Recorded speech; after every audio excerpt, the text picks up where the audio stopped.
is treated like a crime. Living honest in a world that forces you to toe the line. They twist the words, they sell the fear. They keep the masses blind. But deep inside the fire's growing, and it's burning through my mind. Purple flame is rising up, no more bending to their game. Anger turns into rebellion, and the rebellion calls my name. Sick of the poison, sick of the chains they wrap around our souls.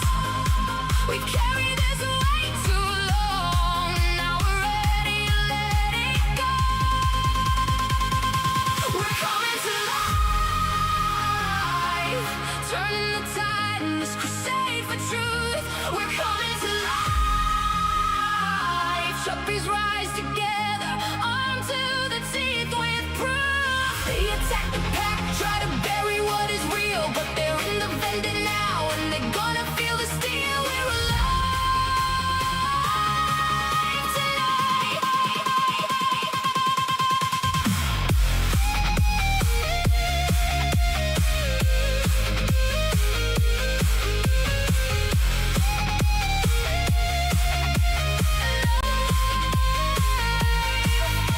The sword of the word cuts through the dark, lies are being snuffed out. Truth rises up, no more hiding. Hear the righteous shout, alive, alive. God is on our side. They thought they could break us, but the hope inside is louder.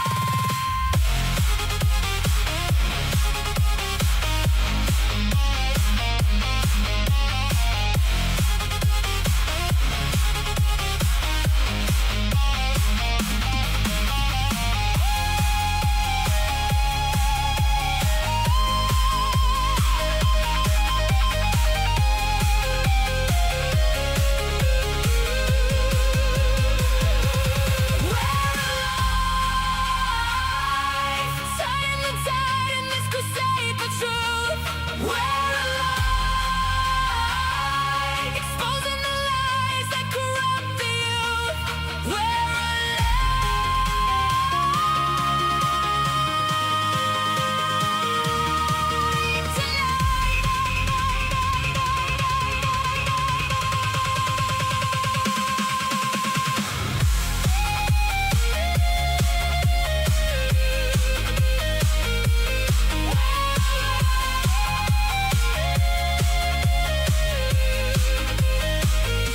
We turn the tide. We're alive. Truth survives.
Every breath feels heavy when the truth is treated like a crime. Living honest in a world that forces you to toe the line. They twist the words, they sell the fear. They keep the masses blind. But deep inside the fire's growing, and it's burning through my mind. Purple flame is rising up, no more bending to the game. Anger turns into rebellion, and the rebellion calls my name. Sick of the poison, sick of the chains they wrap around our souls. We carry this weight too long, now we're ready to let it go. We're coming to life, turning the tide in this crusade for truth. We're coming to life, Chuppies rise together, armed to the teeth with proof. They attack the pack, try to bury what is real, but they're in the vendor now, and they're gonna feel the steel. We're alive tonight.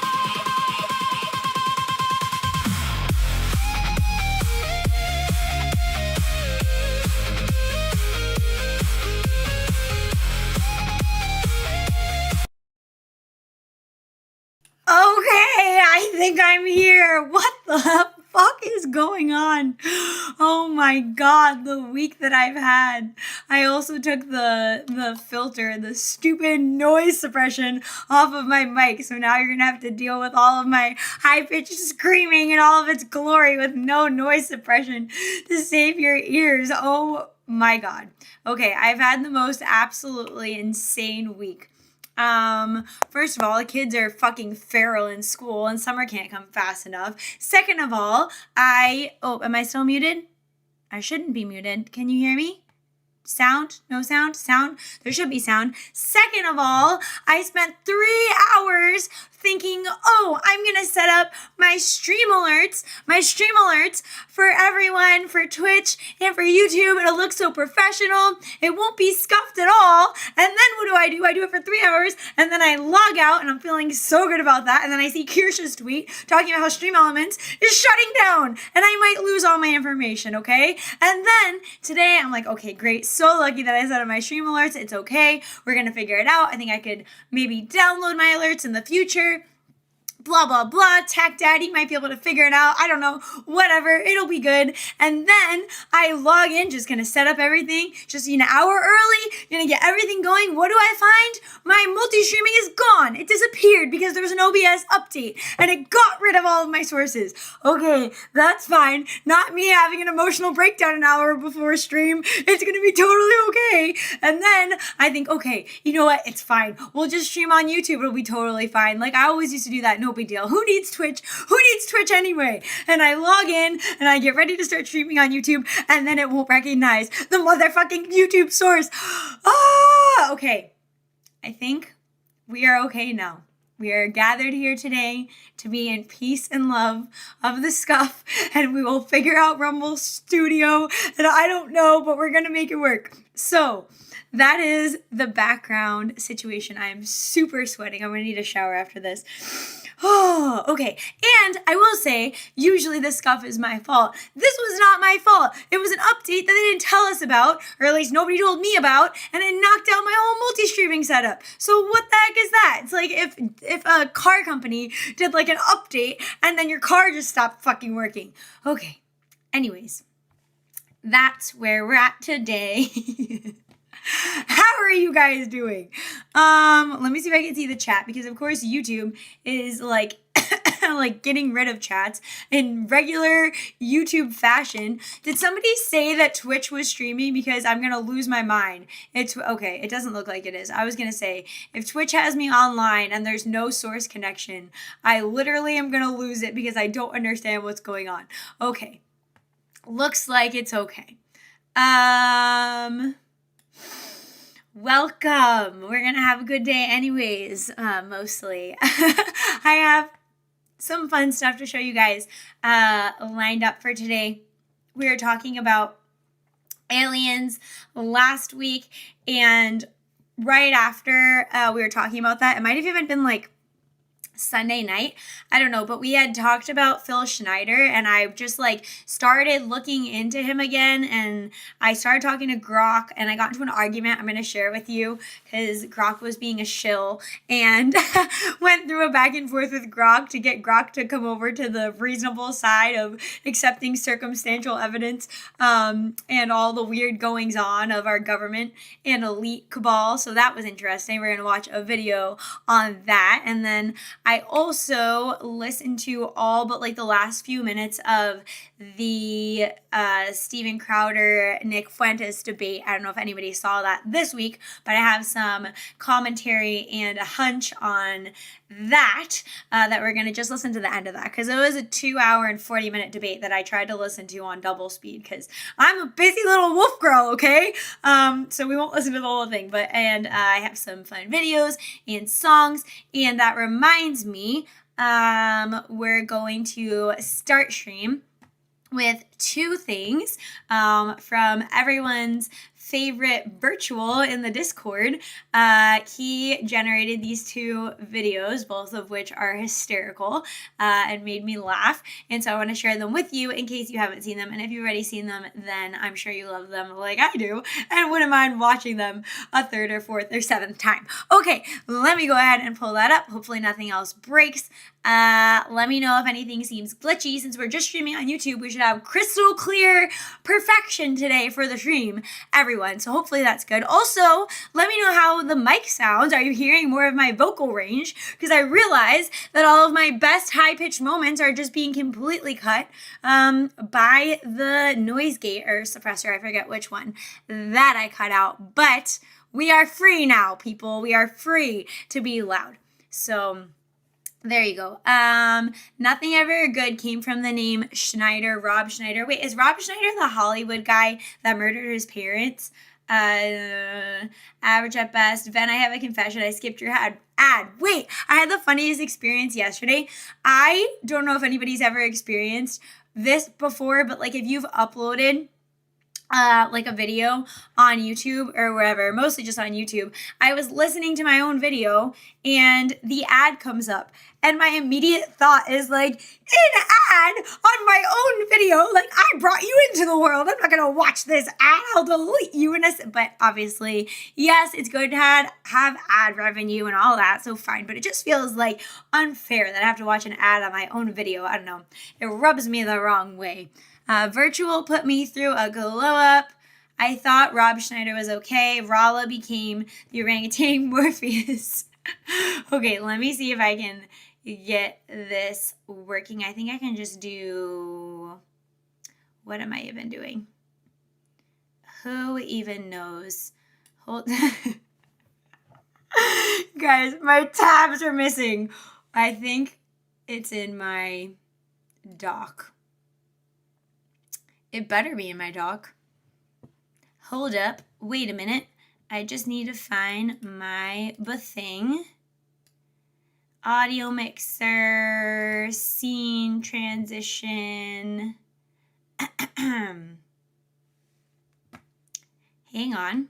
This may be the next funniest thing that we have to deal with on this stream, because where the F are my browsers? So, bear with me for a second. Custom browser docs. Did I have my own customer browser docs? I don't know. What are we doing here? Scenes, sources. Oh, thank Jesus. I found them. Okay. That one was my fault. I deleted it when I was in my tizzy, but I got it. I got it back. Okay. Where is my little thing? I think if I do game capture, might it let me capture my specific thing? I'm just looking for my little video. Oh, I know what I can do. I think we can do this. We'll do some media, and then I'll show you the media, I think. Very potentially. Okay, scratch that. I'm just going to show you right here. What is this called? What is this guy called? I downloaded this from Discord, so basically I'm just looking for the Discord file so that I don't open up the wrong file, basically. Media, no, we shouldn't use media. I promise I'm working on something legitimate right now. Where is my thing? Oh, okay, I think I got it. Is this what I'm looking for? Maybe? Can you guys see that? No, you cannot. Microsoft, yes, that's what I'm telling you. Just do it. Just do it already. Don't bother me. Title must match. The title does match. What the heck? Okay, I might need to log in Discord. Hang on. Please hold. My focus face.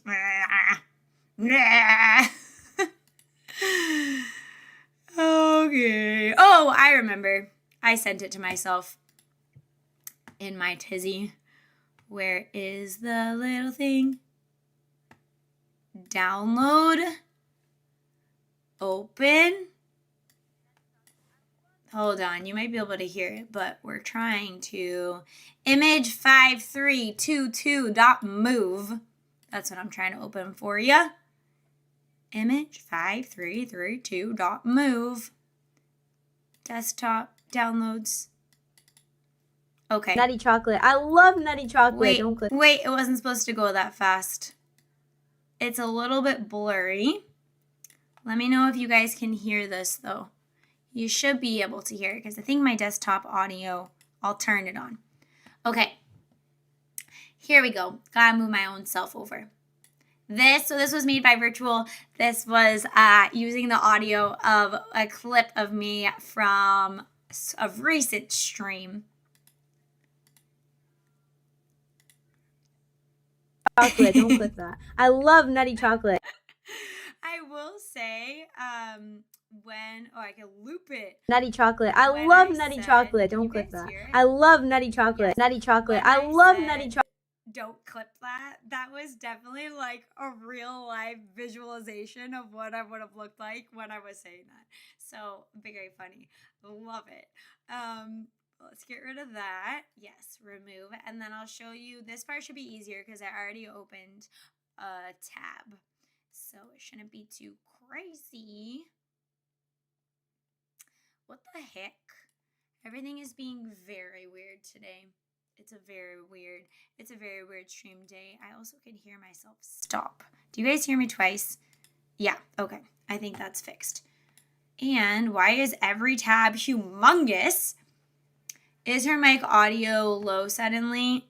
It should be better now. Can you hear me now? It was like low from something else, but I tried to fix it. So hopefully it's good. It's back. Okay. Hello. Hello DJ. Hello Matsoon. Hello James Wood-ish. James Wood-ish? Is that your name? Or is it like James Wood-ish? I don't know, but I'll say it both ways. Is this working? Hi, IDK, if you saw my reply on X, but yes, you can use my works. Oh, thank you. Yes, I briefly saw it. I just didn't have time to respond to it since my entire life was falling apart 5 minutes before stream. But thank you so much. I'll probably use that in an upcoming stream, and I will give you a tag. Hello, Ace of Spades. Hello, Holes. Hello. Okay, also, I don't know if Head Pats works today, so, you know, it's a free-for-all, everyone. I think my alerts are working for, like, the normal TTS, so hopefully that's the situation. Not totally sure. Anywho, stream tabs. I don't know why you're pulling that up. Nobody asked you to. Okay, great. We got it. I don't know why that is the recommended video. The bulge slider. I don't know. That's weird. Let's scoot this over. This is Virtual's Gummy Slayer. Guys, I can't believe I wrote this in, why is my head so big? I wrote this in, why did I talk? I sound like an old grandmother. This morning, I opened up Discord and I composed a written letter. I wrote this in Discord this morning, and it was really seriously a true story, not even based on a true story. I was at the store yesterday, and I happened to see gummy bears, and I was like, they are haunting me? Why are these gummy bears everywhere? And then I've been taking magnesium. Whoa, I've been taking magnesium for sleeping. Highly recommend. And it's been giving me the craziest, like trippiest dreams. I put a piece of artwork that I generated from a dream in the Discord last week because it's just so weird and surreal. But the dream that I had last night that I woke up this morning to was I was trying to I was at work and they it's going a little rough today, okay? Let me recompose myself. I was at work in the dream and there was a bag of gummy bears, but they weren't even like the gummy bears that I saw at the store, which were the ones that I posted on Discord, which were like the healthy gummy bears, like Black Forest. I don't know. If I was gonna try a gummy bear, it would probably be that kind, but I wasn't interested.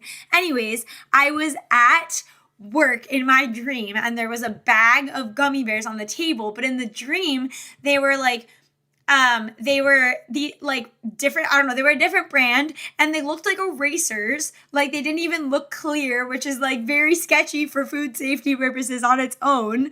And I was like, you know what? I'm going to try to be open-minded and I'm going to just take a bite of one of these gummy bears. And it was a yellow gummy bear and I went to take a bite of it with my open mind and I tasted it and I was like, bleh! And it literally tasted like foam, like lemon flavored foam, which was not the original description that I gave of gummy bear. So I don't know where this awful gummy bear was coming in, but then I literally spit it out. I was like, bleh, I knew better. Gummy bears suck. And then I woke up and then I wrote it in the Discord. And that's my whole gummy bear story. They have gummy bears that are not see-through. Really? That seems a little questionable. Yeah, magnesium or even melatonin makes you trip for some reason. At least for me, it's like that. Apparently, if you're like low on magnesium too, I think that the effects can be more intense because your body's like re-upping your stores. I don't know. It's been crazy. I either sleep straight through like really well or I just have like the weirdest dreams that just like jump from one dream to the next where like you know they're not real but they feel so surreal, which I actually kind of enjoy. I feel like it does something for your mental health to have dreams like in a healthy way. But yeah, anyways, all of that to say, let's listen to Virtual's Venatrix Gummy Slayer video, okay?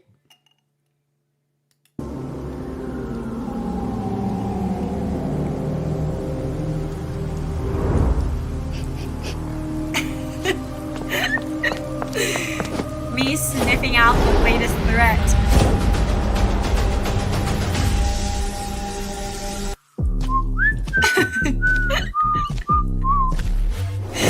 Little does he know.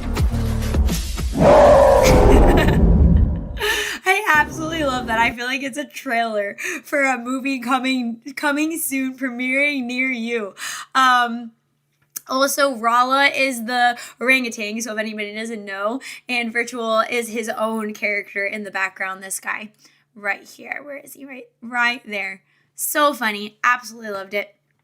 The way he freezes as he sees his impending doom. Also, I think green would be the worst tasting gummy bear. So I'm actually glad that you were within the, what did they say? Within the canon there by using a green gummy bear. So shout out to Virtual. If you like this, go check it out on his YouTube and his X and click like and subscribe and the notification and say, oh my God, we love your video so much, Virtual. Like I did. Okay, love that. And then what else do I have for you guys? Oh, I want to go into the Phil Schneider situation, but I think I'm actually going to listen to, I have 2 songs by some of the Skyebros in the Skyebros community. One is by DJ Nathaniel. He's made a lot of artwork that I've used as my thumbnail, so shout out to DJ. He's really good at coming up with beautiful creations that look way more like cinematic than what I come up with on Grok. But I think he originally put out this song a few weeks ago, if I'm correct about that. And then I think he did a new video. Is that right, DJ? You made a new video, right? So yeah, no, but wasn't this song originally come out with a different video and then you did a new video last week? I don't know. Either way, this video came out recently, and as far as I understand, it is about people that are super anti-AI and will embrace all of the cool stuff that you can do with it and like limit their own creativity. And I thought that it was really good, and I wanted to share it with you guys. There was the audio I made, then the AI music video. Yes, okay, cool. I thought I had heard the audio earlier. Got you. Okay, hello, Sneaky Cats. Hello. Oh, Mad Hatter, I saw you in there. Hello. Okay, let's take a listen. This is called DJ Breaks the Echo Chambers. And if I remember correctly, there's a bit of like a Christian spin on this too, which I really like. Skyebros loves the song and said, make this a video. Oh, great. Love the encouragement. Okay, why does my head keep going to the side? I feel like everything is broken about me today. Okay, I think I'm okay. The mic still sounds good. Like, what does it sound like if I like yell? Like, does that like break your ears if I do that? Or is it like still pretty quiet? You tell me. Hopefully I just didn't blast out your eardrums. No, sounds cute. Oh, great. Perfect. We love to hear that we sound cute. Okay. What am I doing? Let's take a listen. DJ Breaks the Echo Chambers. Let's put it up to the right resolution. All right.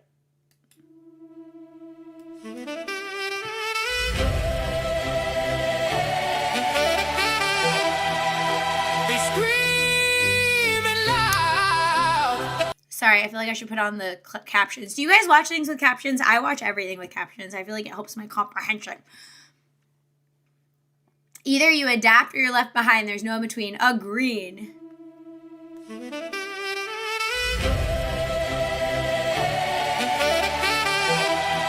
I love that sax part.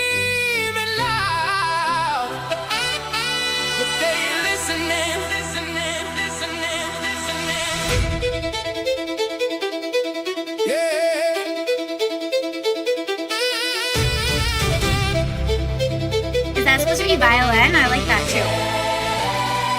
Yeah, your scream from your echo chambers loud. AI's dying, say it proud in the crowd, but you never even tried, never looked inside of the heights that a human mind could ride. We were moonbound with less than this. So I'm gonna pause it. I also really like how you combine the rap here with the rest of the music. Now you down tools that exist like this. Man, it's wild out, fear can blind. All the power sitting in your mind. Why deny what you could become when the future's knocking you just run? All that noise, yeah, numbs the soul, but you still got time to take control.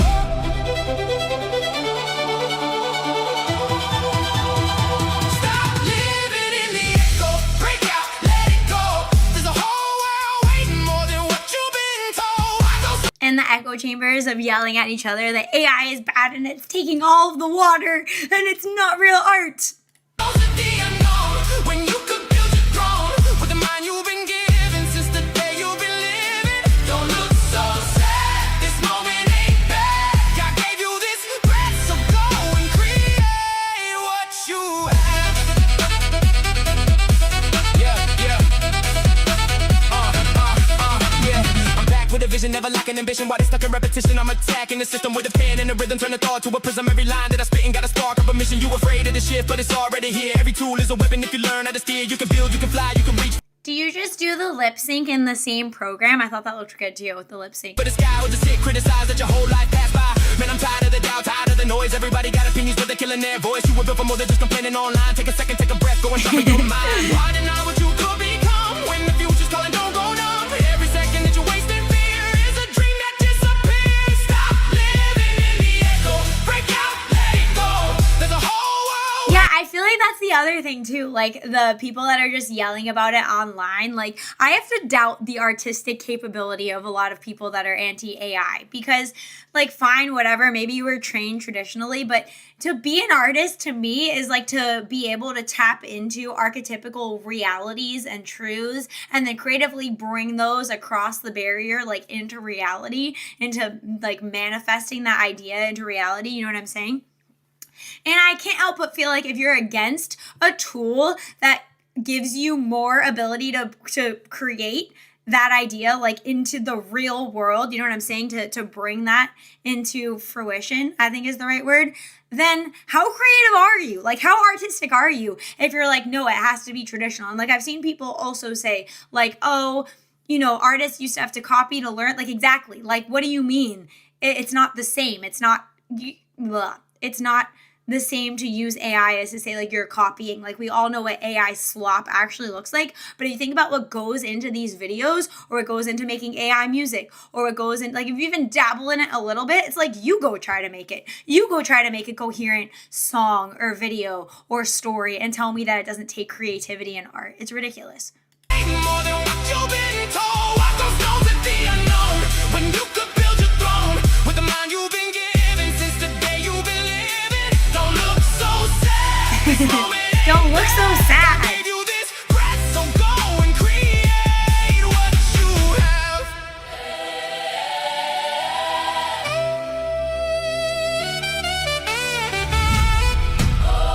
I like that shot a lot. That's cool. And I think that that's Lady Wasabi, if I'm correct. I'm not sure about like all of the lore here, but I know that she's another creator within the Skyebros community. I'm pretty sure that's her, if I have that correct. You were never made to stay small. You were meant to rise, stand tall. That's right. Every doubt gotta fall when you answer the call. This is more than code and machine. It's the vision, the dream, what you build, what you see. That's the power to be, to be, to be, to be.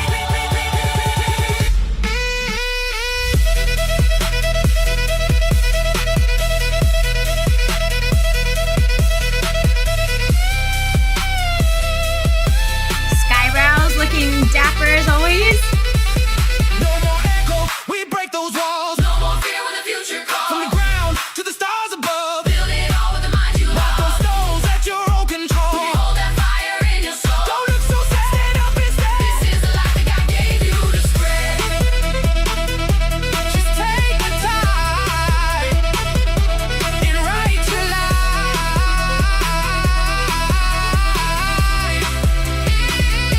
This life is yours. Yeah. 私の帽子どう？仕事するの？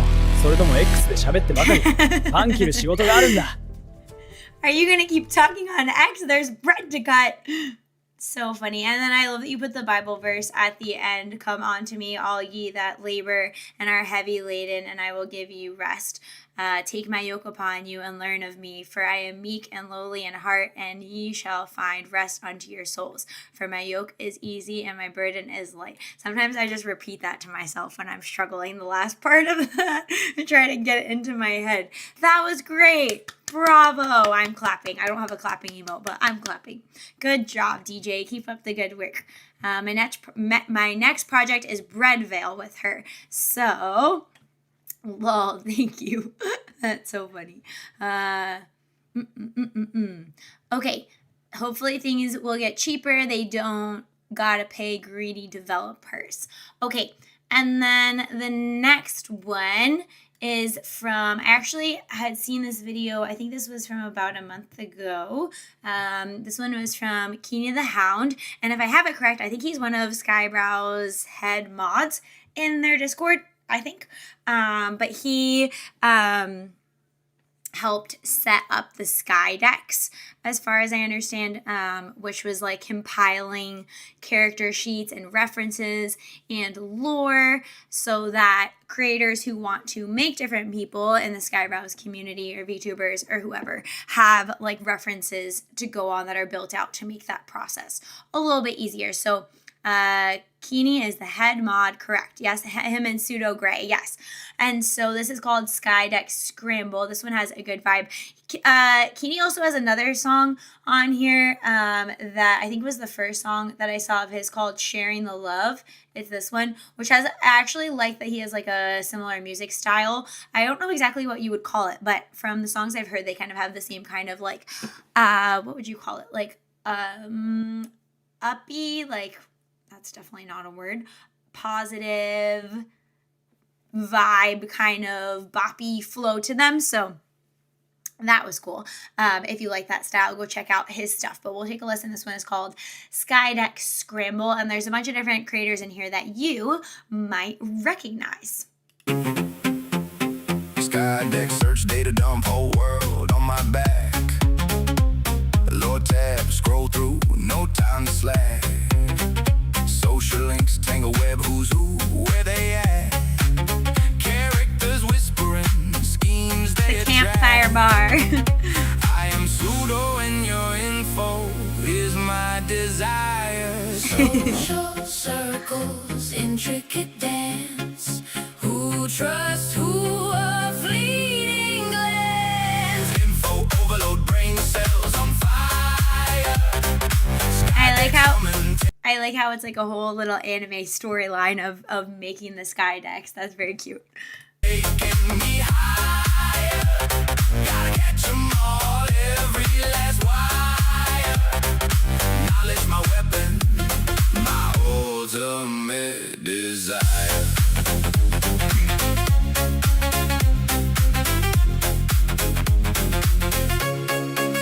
Deep dive in the archives, ancient scrolls unfold, secrets unearthed, stories untold. Every character's past, brave, wicked, or bold. Their motives, their fears, worth more than gold. Social circles, intricate dance. Who trusts who, a fleeting glance. Info overload, brain cells on fire. It is like a shitload of information if you've seen the Google Drive link of everybody's files in there. Skydex humming, taking me higher. Gotta catch 'em all, every last wire. Knowledge my weapon, my ultimate desire.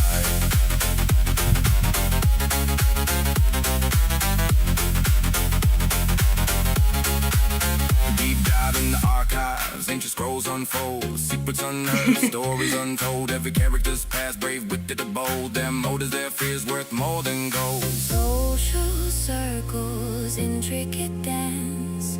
Who trusts who, a fleeting glance. Info overload, brain cells on fire.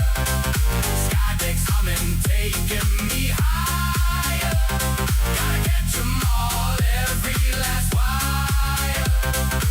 Knowledge my weapon, my ultimate desire. From the whispers in the alley to the grandest hall, every tape bit of intel. It's also like so funny. It reminds me, like, I don't know if you guys feel this way, but like to be part of an online community, like in any sense, you know, like whether it's people who are part of the Skyebros community or like being part of my Discord or like any friend circles that you have online. It's so funny, like how many social interactions go on online, but it's cool to see them visualized, like as if this was playing out in real life and everybody was their online persona for real. Like, I kind of love that. Catching it all, Skydex growing, standing by. Your info stored, archived, and deployed. Information brokers inspire the intel. Least creators without any desire. I am pseudo and your info is my desire. Social circles, intricate dance. Who trusts who, a fleeting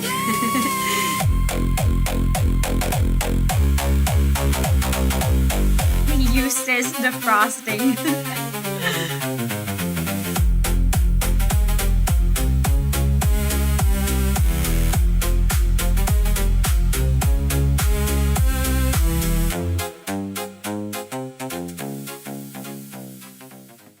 So that was Skydex Scramble. And he just has a little blurb here about how he was collecting everybody's information and everything. So if you like that, go check out Kenny the Hound's YouTube and his other videos. He's got one here called Armor of Us that I think is his latest upload, but great job, Kenny. Thanks for taking part of putting together the Skydex. I know some people in my community, I think we're also now using that for some character reference sheets. So great work, great work. Okay, let's switch to, okay, this is interesting. So this is kind of on topic of what we were talking about with the UFO files. And I had mentioned Phil Schneider's name and he was somebody who came out, I forget exactly when it was, but he had claimed to like work at, I think it was Los Alamos. I'll have to double check that. But he, let's actually just look it up right now. But anyways, he did some talks that I saw like a long time ago, years ago on YouTube.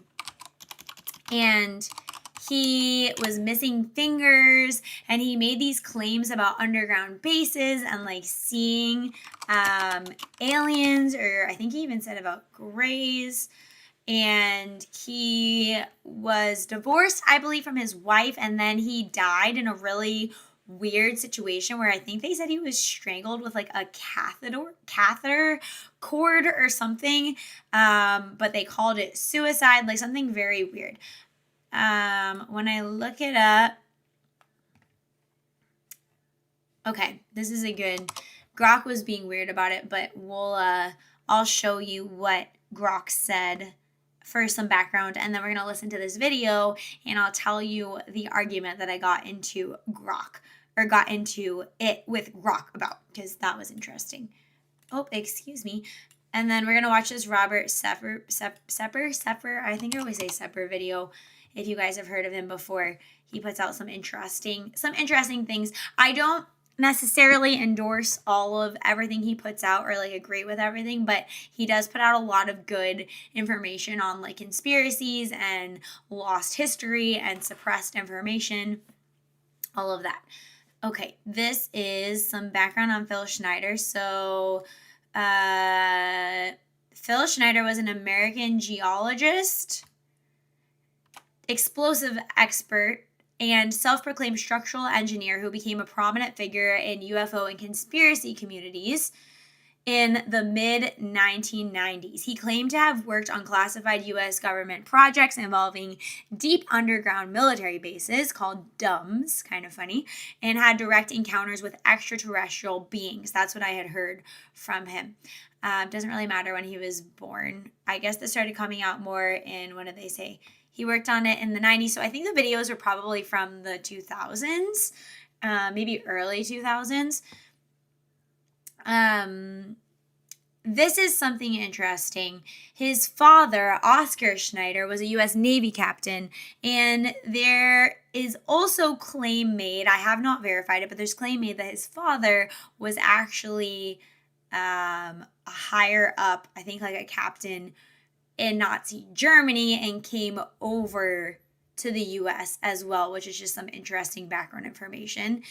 He described himself as a self-taught geologist and engineer with high-level security clearance who worked for companies involved in government contracts. He gave public lectures starting in the 90s. That's, I think, what I saw, displaying alleged injuries, missing fingers, scars that he attributed to alien encounters. The weird thing was, when I talked to Gov't about this, Gov't was saying that he did work on government contracts, but that he lost his fingers from self-inflicted wounds, okay, like self-harming, cutting off his own fingers, that one familial or like friend source said, and this was coming through like the FBI. And I was like, that's kind of questionable. Like, you're saying that he worked on higher level government clearance projects, but also had like a history of unstable mental health, only reported by one sole source that came routed through the government channel to tell everyone? Like, Gov't, you're not pulling the wool over my eyes. That sounds like bullshit to me. So that was interesting. Skeptics and some family members have disputed his background. This is the part. Noting a history of mental health issues, including schizophrenia diagnosis in some accounts, limited verifiable employment records, and disability payments. Critics argue many of his claims lack corroboration and that he had a pattern of self-harm. I mean, there's something else here too, which is like, I feel like this, have we not seen before that the government is willing to, or that these intelligence agencies are willing to make things up and discredit people? So to me, it's like, I come out kind of inconclusive on this, but also more on the side of it being true. Yeah, like Bob Lazar, didn't he have records of going to school that were like deleted for his background? I don't know.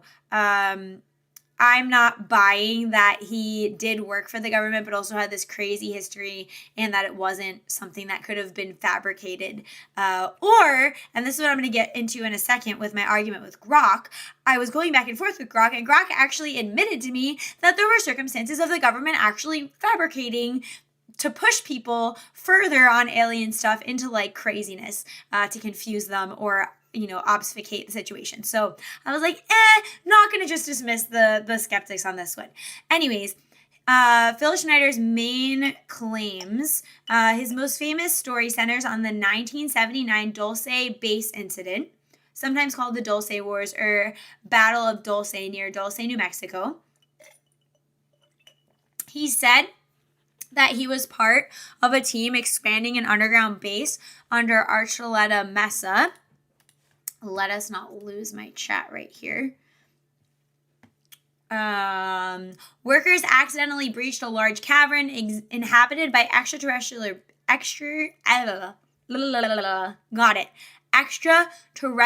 beings, often described as gray aliens or other hostile entities already living underground.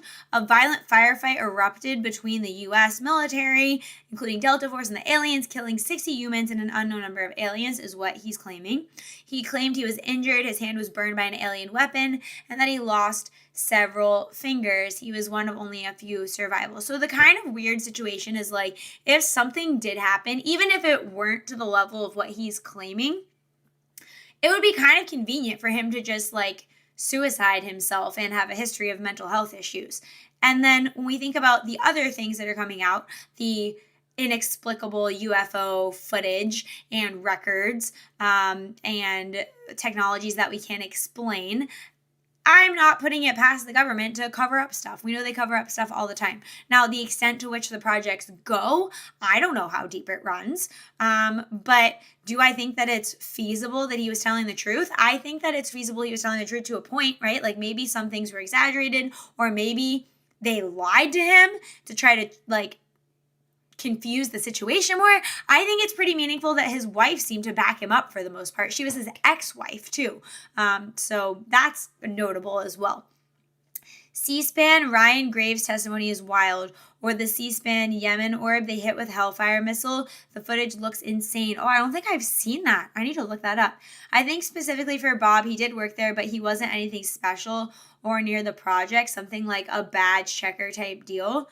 Interesting. Okay. We'll kind of go through the rest of this quickly, but he asserted that there were underground bases shared with aliens or taken over by aliens, secret treaties between the government and extraterrestrials, advanced technology, human experiments, that there were multiple aliens involved, that things were being hidden, blah, blah, blah. Now, it doesn't really bode well for the government side when they hide tons of documents, won't even release the full JFK files or the Epstein files or the UFO files. I understand there's a level of like national security, but that argument only goes so far. And then it's like, well, you're obviously hiding something. And even if you wanted to argue that it was like for a game theory type reason, like we don't want Russia or China to find out about it, there is still a level of transparency I think that is needed for us not to think like, you guys are fucking hiding the aliens, okay? He warned of an alien agenda later on to reduce the human population. We also know those stones. What are those stones called? Do you guys remember those stones that say like the human population should be a certain level and it's like a small amount, and they were like funded through one of those shadowy cabal secret societies? Do you know what I'm talking about? Somebody say it in chat. They're stones. I don't remember where they are. They're like tablets, and they have like crazy dystopian future Georgian guidestones. That's what I'm thinking of. Exactly. So like we know that that's a thing. We know that depopulation and like not wanting at least certain races to be able to still have a country is a thing. We know they're fucking people's hormones. They got attacked. Yes, the Guidestones got broken, Technarch, and I remember that. Like, who did that? That was super sketchy. I'm pretty sure when the Georgia Guidestones got attacked, there was also, like, no investigation into it. Like, were they just wiping their own evidence? What is going on with that? So that's weird, without going off on too much of a tangent. We know that there are people with the ideology that humans are killing the earth, that there should be less people, that there should be less white people. Like, we know all of this to be a thing. So it wouldn't surprise me if, some of his claims in here about reducing the human population were actually true. They removed them right after the attack. Yes, that was so sketchy. He also discussed black budget projects, Nazi UFO connections via his father, the government cover-ups, blah, blah, blah. His death, okay, this is the part that's kind of interesting too. His death, he died in 96. Oh, I guess I saw the videos from the 90s then. The official ruling was suicide by strangulation using a rubber catheter tube. That seems like a weird way to off yourself. I don't know. Just saying. Supporters, including his ex-wife, alleged murder due to suspicious circumstances, missing papers, prior assassination attempts that he had claimed to survive, his physical limitations. I'm pretty sure he was already sick. And so self-strangulation would have been not something that he would have been very physically able to do, is what I'm gleaning from this. He had repeated warnings that he was not suicidal or any suicide will be staged. Now, I don't know exactly the source of this. I don't know what forums.ledzeppelin is, but I've heard this somewhere else before too, that his wife supported him. So take that with a grain of salt. So obviously there's a lot of conspiracy around him. Given all of that, I got into an argument with Gov't right here because Gov't was trying to argue that he basically was just a faker. Let me see. Okay. I said, did Phil Schneider have the security clearance and work experience he claimed to have? And then Gov't was like, no, he didn't have it. His stories were a mix of partial truths and exaggerations, described himself in these ways as this kind of expert. He said that he held this high security clearance. He claimed involvement, like we already said, with these projects. It says, Gov't said some contractor work was plausible but limited. He did have connections to the Morrison, I think it's called Knudsen or Cunson, a real firm with government contracts for engineering tunneling. And his ex-wife did confirm some employment there. That's kind of weird. Like, I think it would be kind of weird that you did work for a government contractor on something that's more higher level, like engineering and tunneling. Your wife confirms that you did it, but then there's no evidence of you doing it. And also they're trying to say you kind of just made it up. Like, that was kind of sketchy to me. His high security clearance claims are unsupported. Once again, I don't know, but there's no FOIA releases. And I'm pretty sure all the information that's coming out here is the government just saying that this doesn't exist. So take that with a grain of salt. Also, his ex-wife mentioned two social security numbers and disputed employment details. But nothing confirms top secret involvement. I thought that was weird. The two social security numbers, like, you could see that being something that's used by people with high level security clearance to have multiple identities, couldn't you?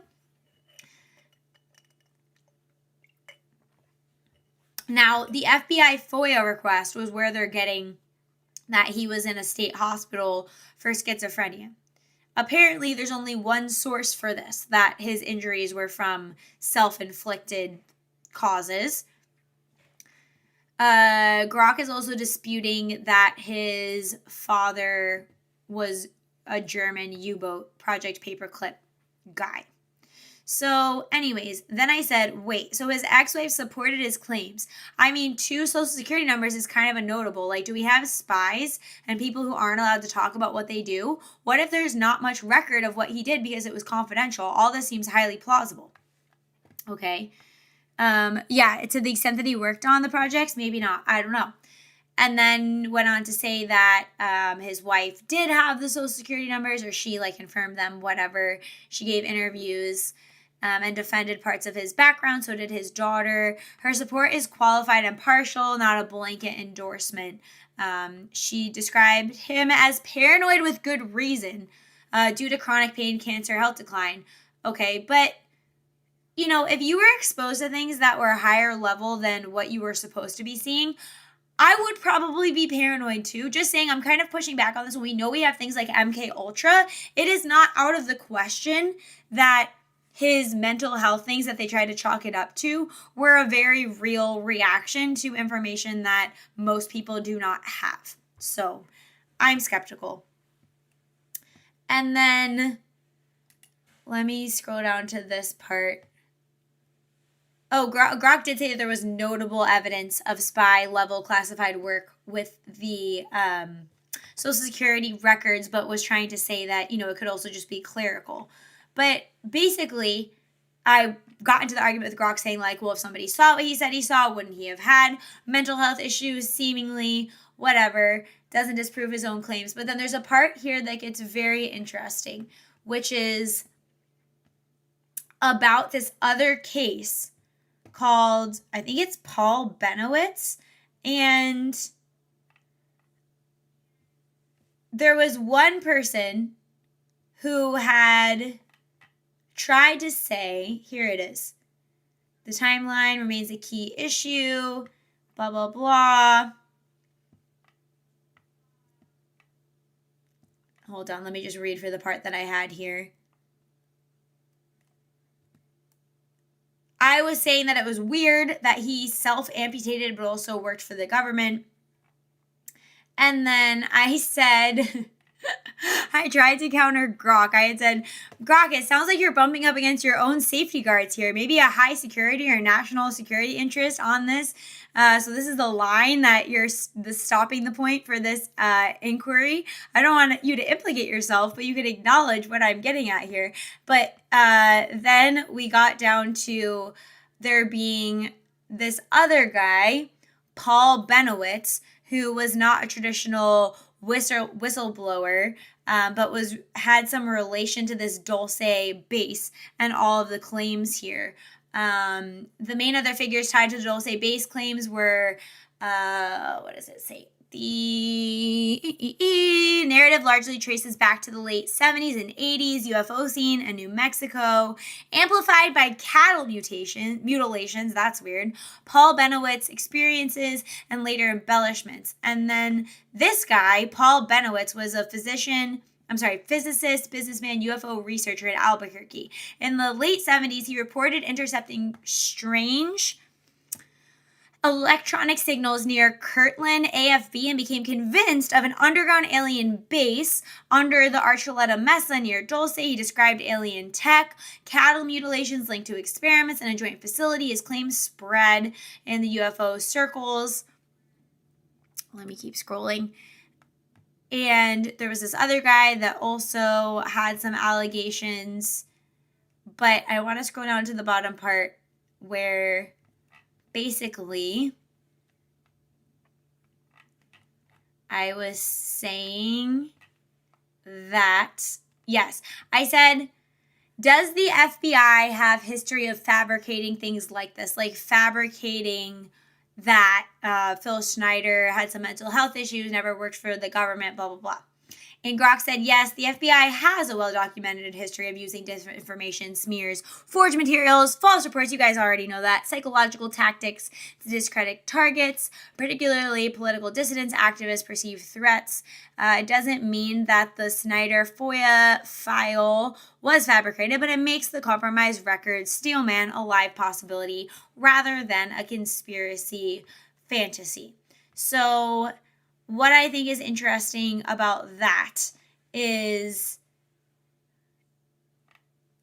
when we then listen to what is going on in the video we're about to watch and like the claims about Phil Schneider is, I don't put it past the government to, like I said before, cover things up, make it look a little bit more sketchy than it actually is. Take somebody who's seen shit that's honestly hard to cope with and kind of like give them a bit of a push, which Gov't was talking about this Benowitz case where this is a near perfect, well-documented real-world example of government counterintelligence operation that successfully used UFO beliefs as a cover for protecting classified military projects. And the setup was this guy that I was just talking about, the physicist and businessman, had some strange sightings and all of that.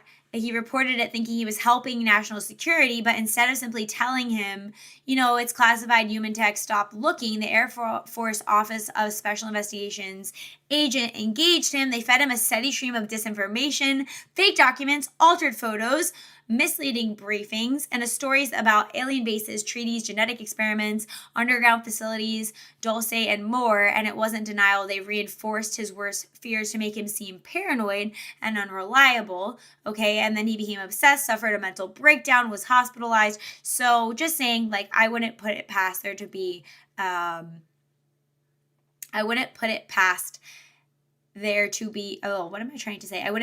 government to do something like this, for there to be more to this story than just, no, Phil Schneider is just a kook. Now, is it as far as some of his claims are about what's going on? I'm not sure, but I think there's definitely stuff worth investigating here that we're not getting the full information on. I still think it's more likely that they select for mental instability in research positions. I think that is a fantastic point, Technarkin. I wish I thought of saying that myself, because I think you're right. If you select for mental instability, then it's also a lot easier to control people or to discredit them or to gaslight them. So I think you're right about that. So I have this video, which is like about a 35-minute video from Robert Sepper, I think I say Sepper, on secret underground bases. I'm not sure if all the claims in this video are going to be true, but we're going to watch it. If something seems fishy, we'll call it out or we'll look into it. But I watched this a long time ago, and I remember there being a lot of interesting information in here. As far as I remember, when he's talking about Project High Jump in this video, there is a diary of, I forget what the guy is, a general, and I think a lot of the claims hinge upon that diary being accurate.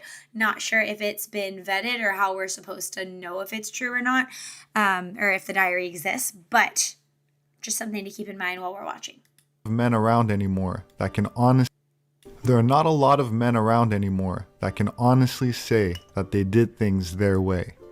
I don't mean that by necessarily being defiant or rebellious. Let me know if it's too loud. But in the context of doing what is right, doing the right thing, which oftentimes comes at the expense of personal advancement, financial gain, or public approval and popularity. And I didn't know who he was going to mention. One such here. example of someone who stepped forward in an attempt to bring to light what may not be in the best interests of humanity, at great risk to himself, was Phil Schneider. And I watched this right after our conversation. I was like, Phil Schneider, we were just talking about him. I have to watch this on stream.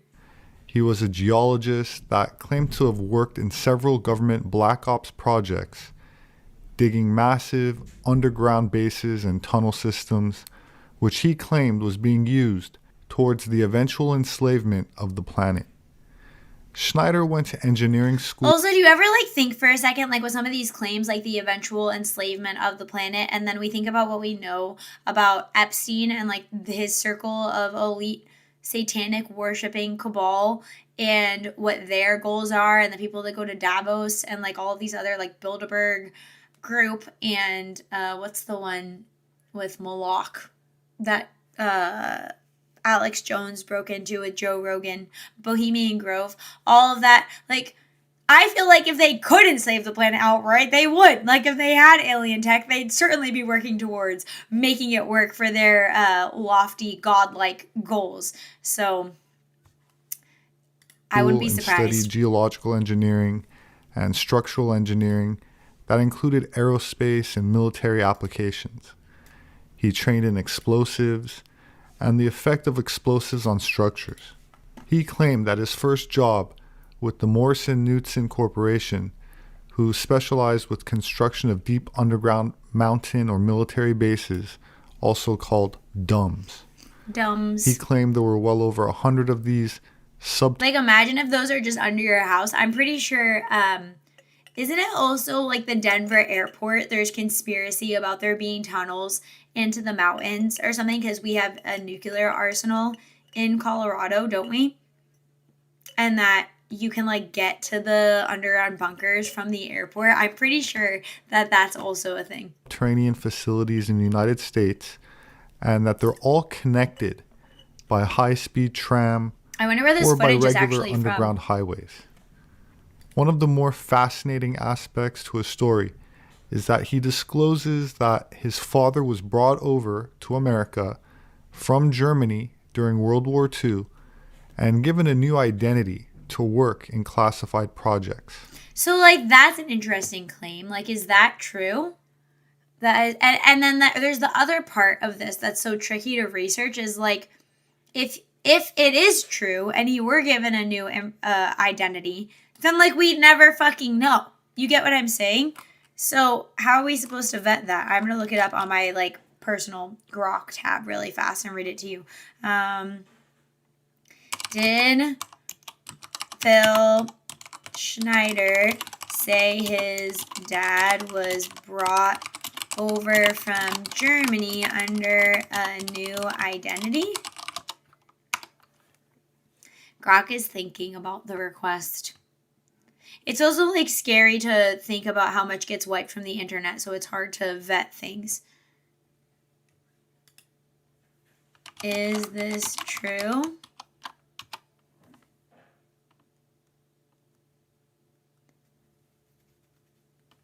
Cheyenne Mountain Complex is in Wyoming. Yes, I remember Cheyenne Mountain Complex, good old Stargate SG-1, my beloved. Like how they reported on 9/11 before it happened. Can't find that anymore. Yeah, it's really, really weird. Grok says it's not true. It's unsubstantiated. Okay. It says that he was born in San Francisco, but his parents were German immigrants on his dad's side, but his dad was already in the U.S. well before World War II, are what the genealogical records say, apparently. He was a U.S. Navy captain and medical officer during World War II. He worked in nuclear medicine and was involved in legitimate Navy projects. So there is some connection that he was in the military. They are German. I mean, you could say he fabricated it, or you could say it was a new identity. I don't know. I don't know what to make of that. I feel like I don't want this to be a 5-hour segment on just this. So maybe, look into it on your own time as well. But I'm just going to take this and we'll see what his claims are in total here. I would think that things like that need to be proven, but I also feel like it would be hard to disprove them. Like, I don't know. I don't know what we're supposed to make of that. I don't necessarily trust how we're supposed to get the information. Now imagine how easy it must have been to erase information before the internet. That's exactly right. While I must admit that parts of his story are hard to swallow, many elements of his biography, particularly in regards to being the son of an Operation Paperclip German scientist, are entirely And as far as I know, we know that Operation Paperclip was a thing. plausible, and the manner in which he died was very suspicious and possibly involved foul play. I'm Phil Schneider. For the Denver airport, it would have to be 90 miles to reach Cheyenne, and that would be a massive security risk to the complex. No, but isn't there a nuclear arsenal, like, in Colorado itself in the mountains, not in Wyoming? And that's kind of what I was basing what I thought it was off of. That does seem like a long way to the Cheyenne Mountain one, but I was thinking that it would be in Colorado itself. I worked 17 years for the United States government as This a was the video I geologist saw. and aerospace engineer as well as a structural engineer. I worked for such elusive occupations with Boris. And like, listen, I understand people can speak in different ways or whatever, and this could be maybe not that important, but as I'm listening to him here, because I started listening to this video originally, I also thought he sounded like incredibly composed and consistent in what he was saying, which I feel like if you're kind of losing it in like we've all heard like the crazy homeless person going on a rant telling stories about things that we, are not happening, and they have these grandiose, imaginative delusions, but this did not sound like that to me. This sounded very sincere, just a little grain of of personal opinion there. And Knudsen, Bechtel, Page and Page, Aerospatiale of France, and a host of other, EG&G and a host of other, Los Alamos Laboratory. Oh, hold on. Cheyenne Mountain Complex is not in Wyoming, located inside the Cheyenne Mountain near Colorado Springs in the Rocky Mountains. Massive underground bunker complex built in the 1960s during the Cold War, designed to withstand nuclear attacks. Sits under 2,000 feet of solid granite. Primary role is NORAD, or, to track Santa Claus. Rocky Mountain Arsenal is a former chemical weapons production site. Now it's a wildlife refuge. Oh, I wonder if they're poisoning the wildlife. How far is Cheyenne Mountain from Denver Airport? Let's see what it says. There is missile silos in Cheyenne. That's what the military base is for. Underground train tunnel network, maybe. I mostly remember Cheyenne Mountain Complex because Stargate SG-1 used it as their base of operations. They have to track all the Christmas presents somehow for tax purposes. Exactly. Hello, Cosmic Castaway. Oh, also hello, Ace of Spades. Hello, Torpor. Hello, Evan. Hawkenfers. I don't know if I said your name right. Purple Guy. Sorry, I forgot to call you guys out. David of the Light. Hello, hello, hello. Andy John. Jelly Sealson. Cheyenne Mountain Complex to Denver Airport is 84 miles. You were right. Driving distance 91. Interesting. So it's a hike. And these kind of things. If I remember correctly, they have a broom closet in there named SGC. Anyway, my work as a geologist in building underground military bases, some of which are over 2 miles underground, high-speed monorail subway cars, if you might want to call them, that link these bases together. Some of them are capable of... No, that's fair. If it was high-speed, like monorail, I mean, you could see it. And like, how many years have they been building something like this for? And then I could think it could be viable. Riding on a cushion of air about 3/4 of an inch off a rail at a better part of Mach 2. Incidentally, I helped work on 13 deep underground military bases. Had hands-on experience. Notorious was the one in and around the Dulce, the southeastern and southwestern sides of Dulce, New Mexico, in Los Alamos. How could they build high-speed monorail there without spending billions and taking decades? No, I think they could. I think they do that. What do you think our black budgets go to?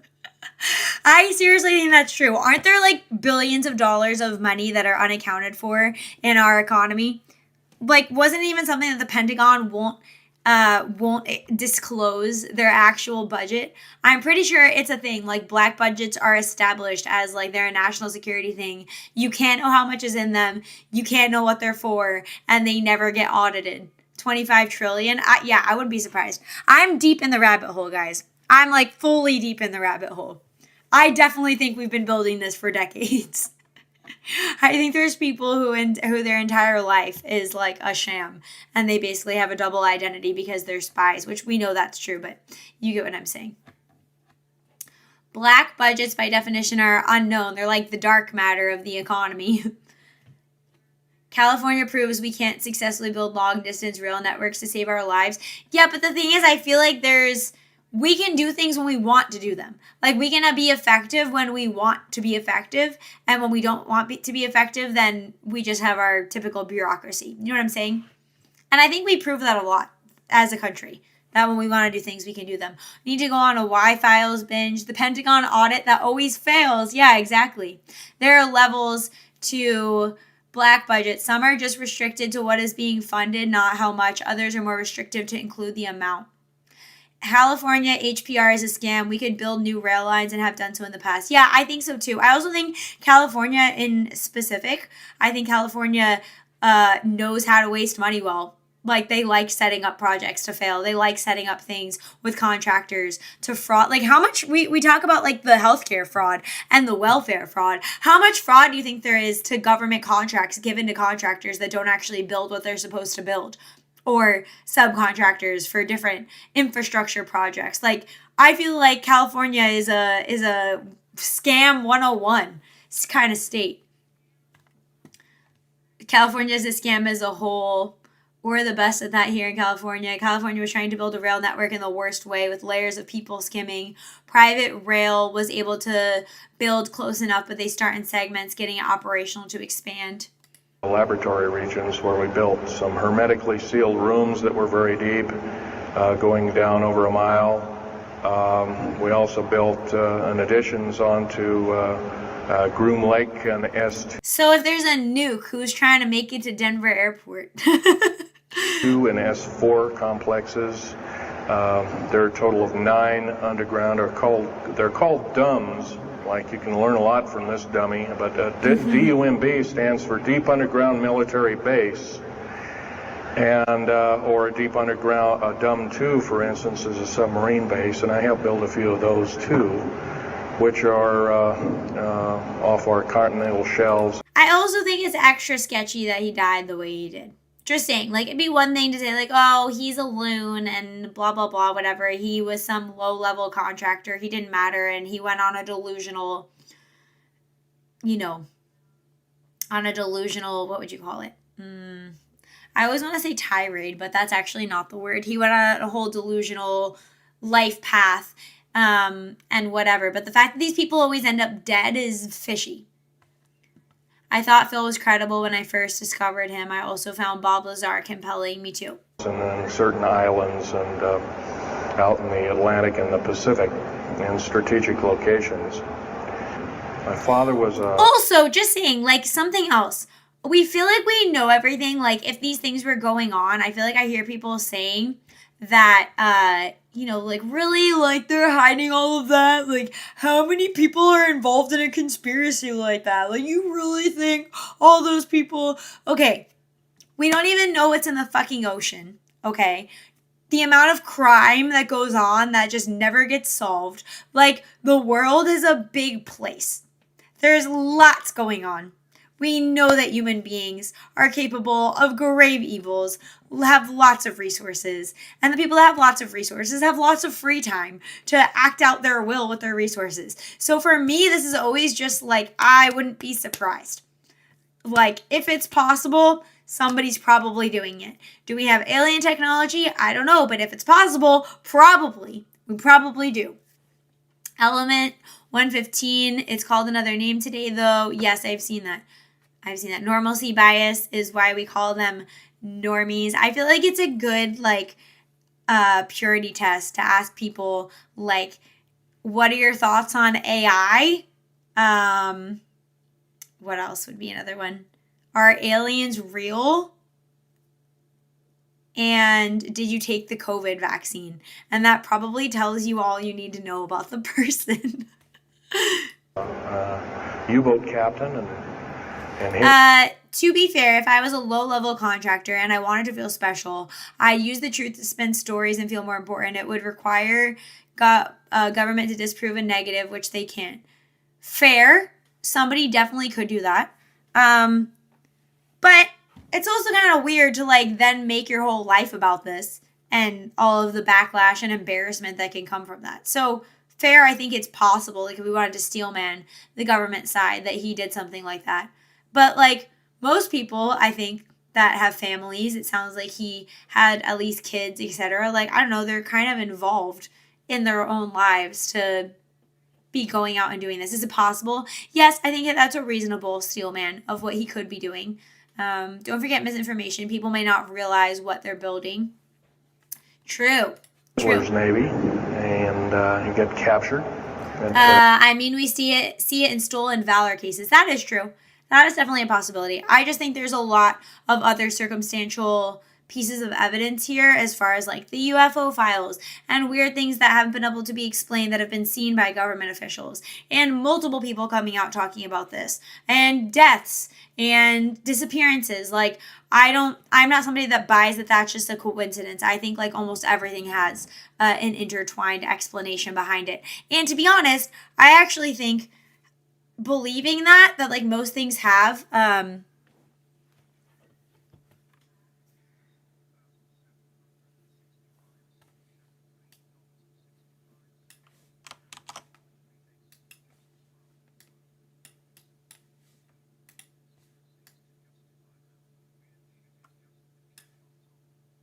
yes, I totally agree.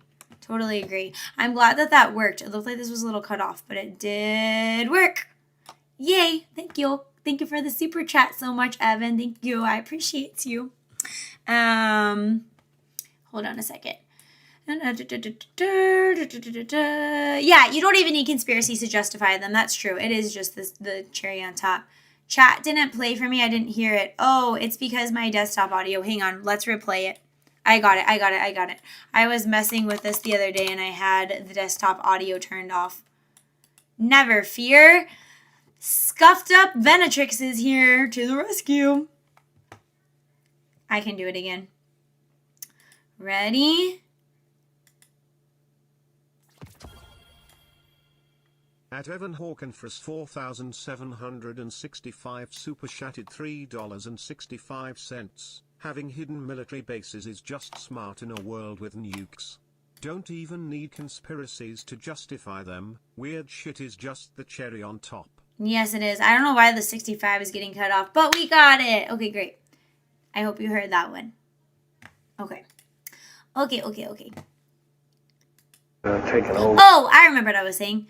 I was saying that I think, as somebody approaching the world, when you think about everybody's self-interest and personal interests and the way human dynamics work, like on every level, like in relationships, one-on-one, with friend groups, with family, with larger, town communities, workplaces, whatever, assuming intent, like assuming underlying manifestations of human evil and selfishness and dark triad type traits and maliciousness and people's ulterior motives puts you in a way better position to protect yourself than like I know so many people in my personal life that are just like up for bait, like they're up for being taken advantage of because they just have this dumb idea that everybody is good, which is so weird because like everybody's good except they hate Trump and like he's a Nazi and evil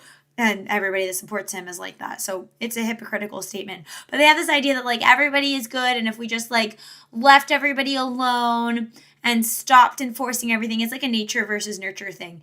They think it's just if we nurtured everybody into goodness, then nobody would ever take advantage of them. People are ultimately just trying to do the right thing. And they literally miss everything. They miss all the conspiracies. They miss everything. They put themselves in bad financial situations because they're not on guard against people looking to do bad things in the world. So I like to start with like, what are these people up to? Yes, I'm looking for evidence.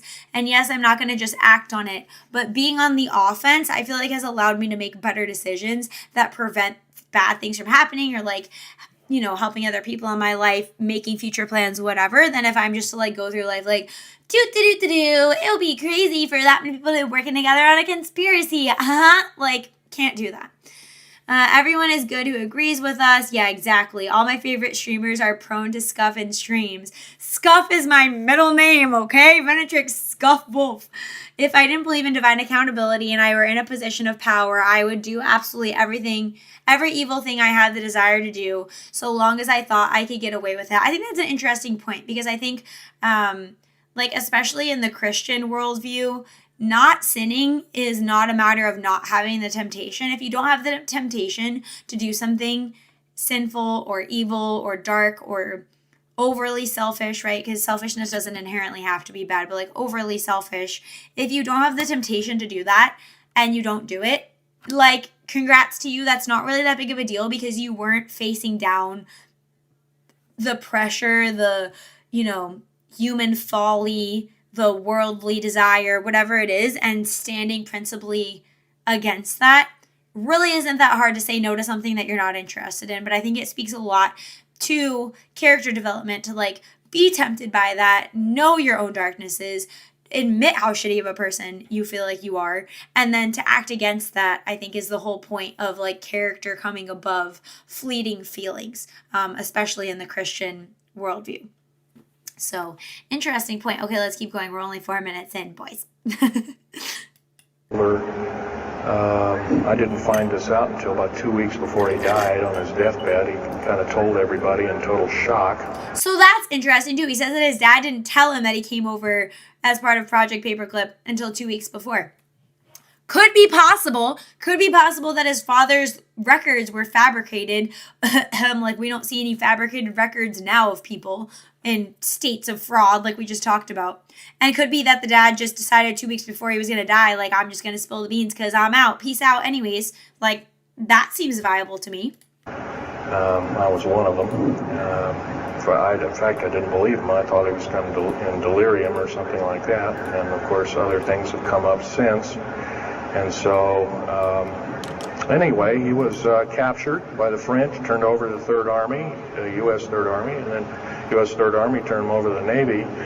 And he was a master machinist. Now, that's not a journeyman. A master means that they can take a block of metal and make a gun or a watch or some other fine instrument.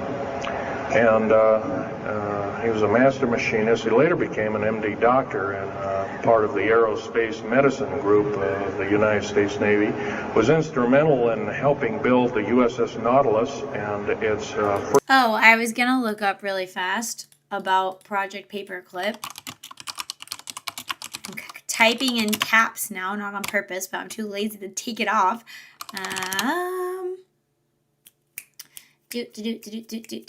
Was Project Paperclip real?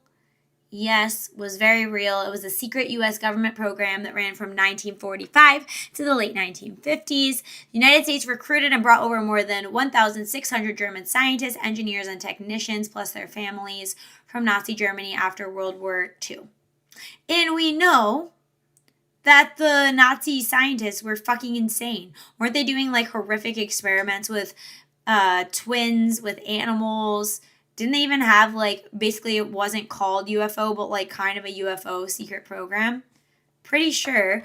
What kinds of experiments were they working on in Nazi Germany? Mengele, Joseph Mengele, was he one of the head scientists? Yeah, so lots of creepy ass shit. They had all manner of wacky weapons projects. They had a wide range of experiments, rockets and missiles, blah, blah, blah, jets, aerodynamics, all of that. Nuclear research, horrific human medical experiments, high altitude, freezing, hypothermia, seawater drinking, wound treatments, diseases, racial and eugenic experiments, sterilization, transplants, artificial insemination, electrocution. So yeah, there was a lot of weird stuff going on. Those scientists were not insane. They were unrestrained scientists. Yeah, exactly. We tried to train bats and dogs as IEDs. Yikes. Yeah, they had a lot going on when they were in Germany. Same with Japan. I'm asking about the UFO type experiments. Come on, Grok, think harder. Jeez, this guy needs a snack. Robert Separa's videos on their UFO stuff shows footage. I wonder where the footage is from. Basically, I feel like sometimes Grok will say something like, no, you're not right, and then say you're right in other words, so I'm looking for that. Infinite curiosity is dangerous. I do think it was like Sunday night and I was like on this rabbit hole. Like I needed to get to bed, but I was like typing to Grok on my phone like, well, what about this? And what about this?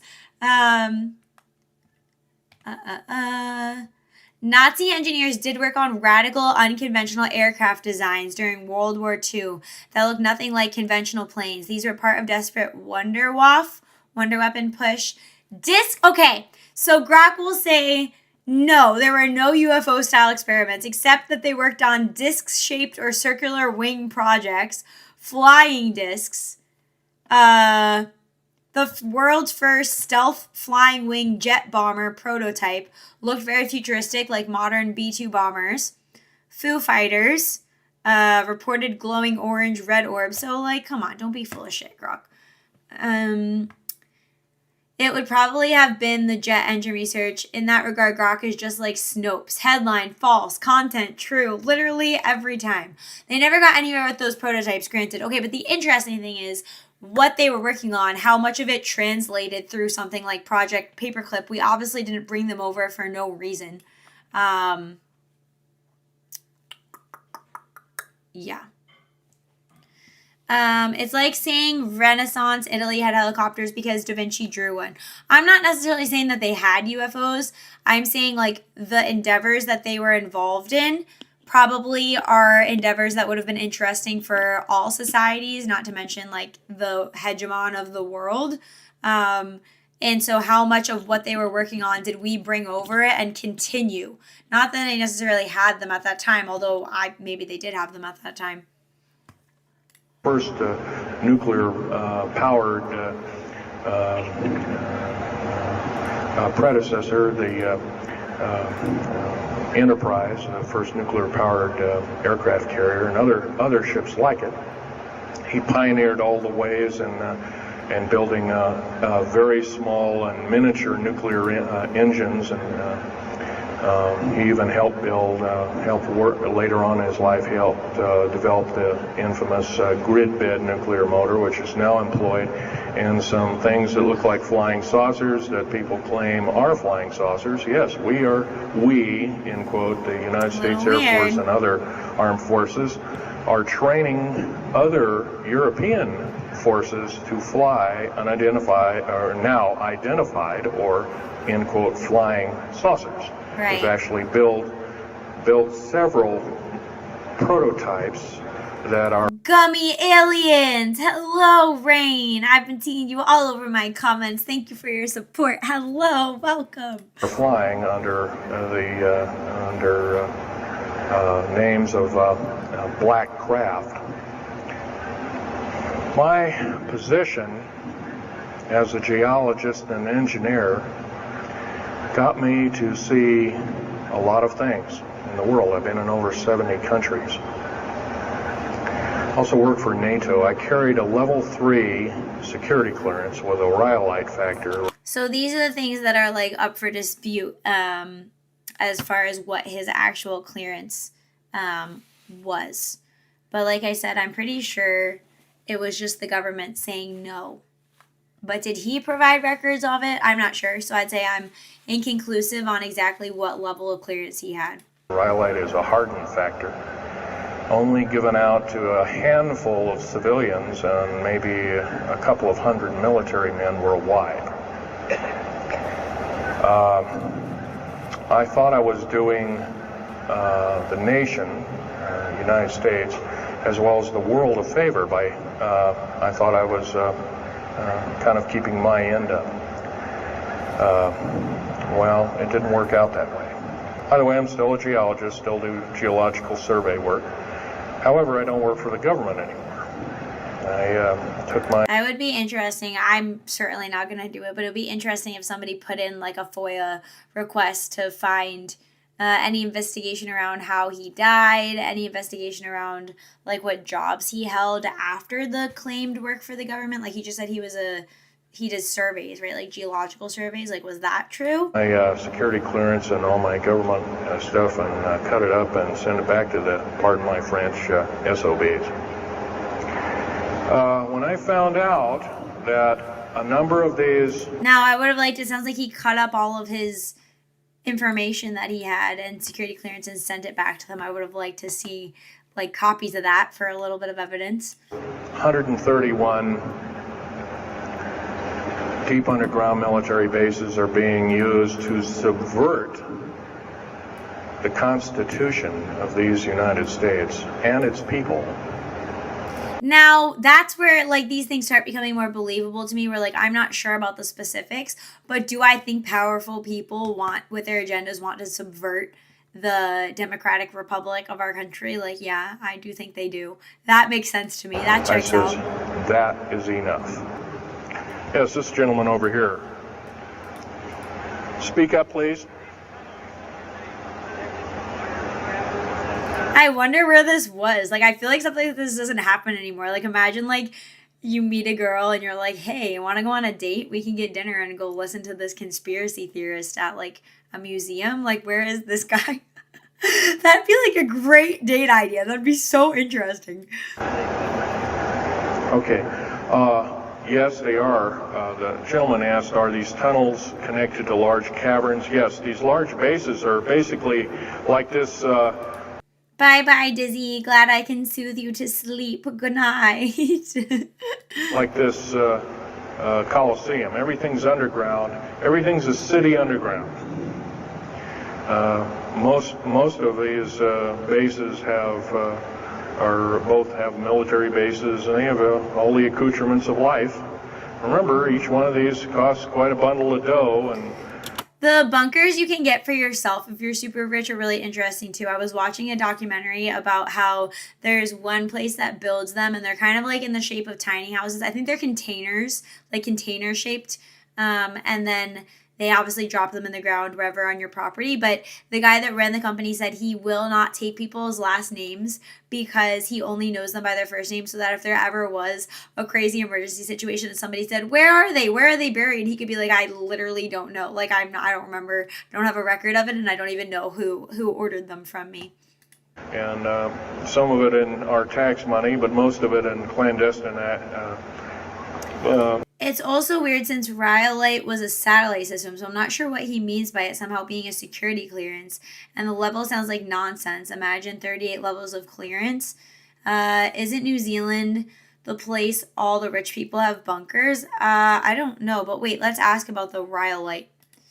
Is Rhyolite a security clearance or satellite system? I'm just Googling this. The Google AI usually sucks too. Rhyolite is a highly classified satellite system developed during the Cold War by the CIA and National Security Agency. Weird. So, I mean, maybe that part is bullshit. What does this say? Yeah, like, why is he calling it Rhyolite? It almost reminded me of, like, isn't there a bulletproof vest that has light in the brand name? Why not both? Maybe it is both. I don't know. That's weird.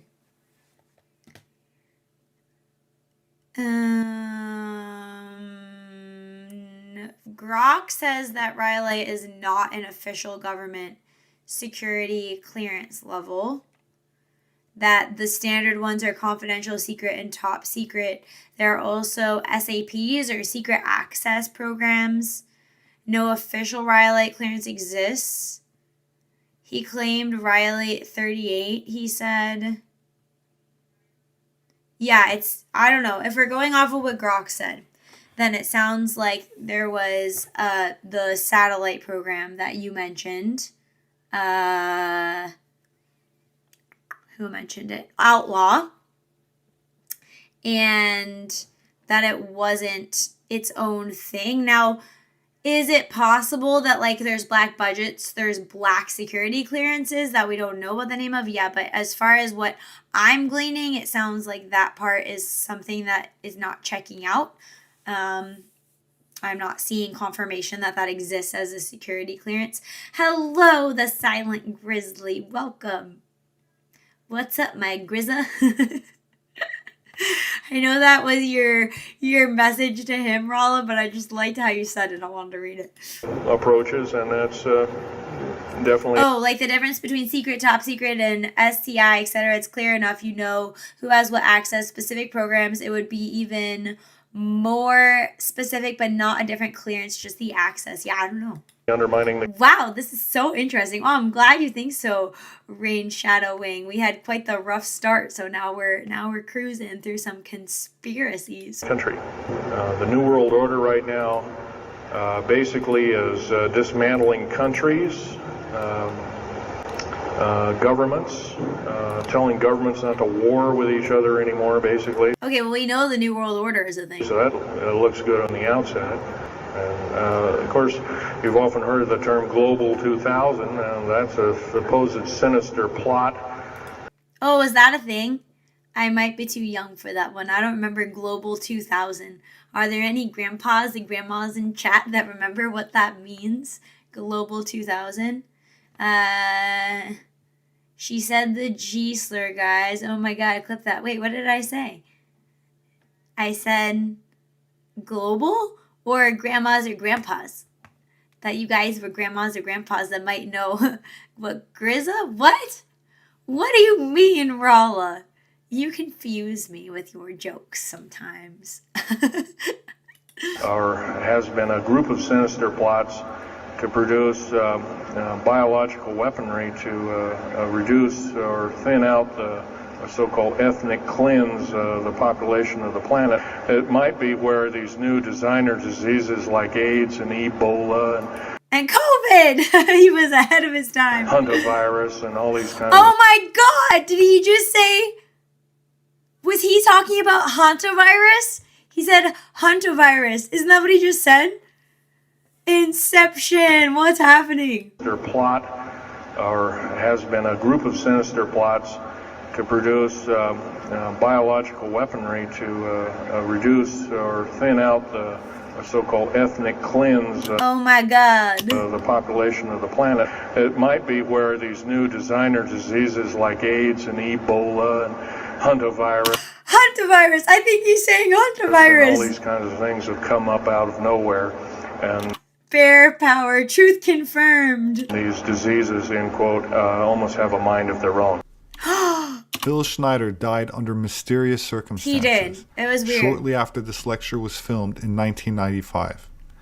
Officially, it was documented as a suicide, but his wife contests that and claims he would never do that, warned against it happening. Okay, I do have to say, Bear Power, Claws Up Brothers, for the record, I am not racist against bears. I only don't like gummy bears. I do like Teddy Graham bears. What else is there? I love honey and bears like honey.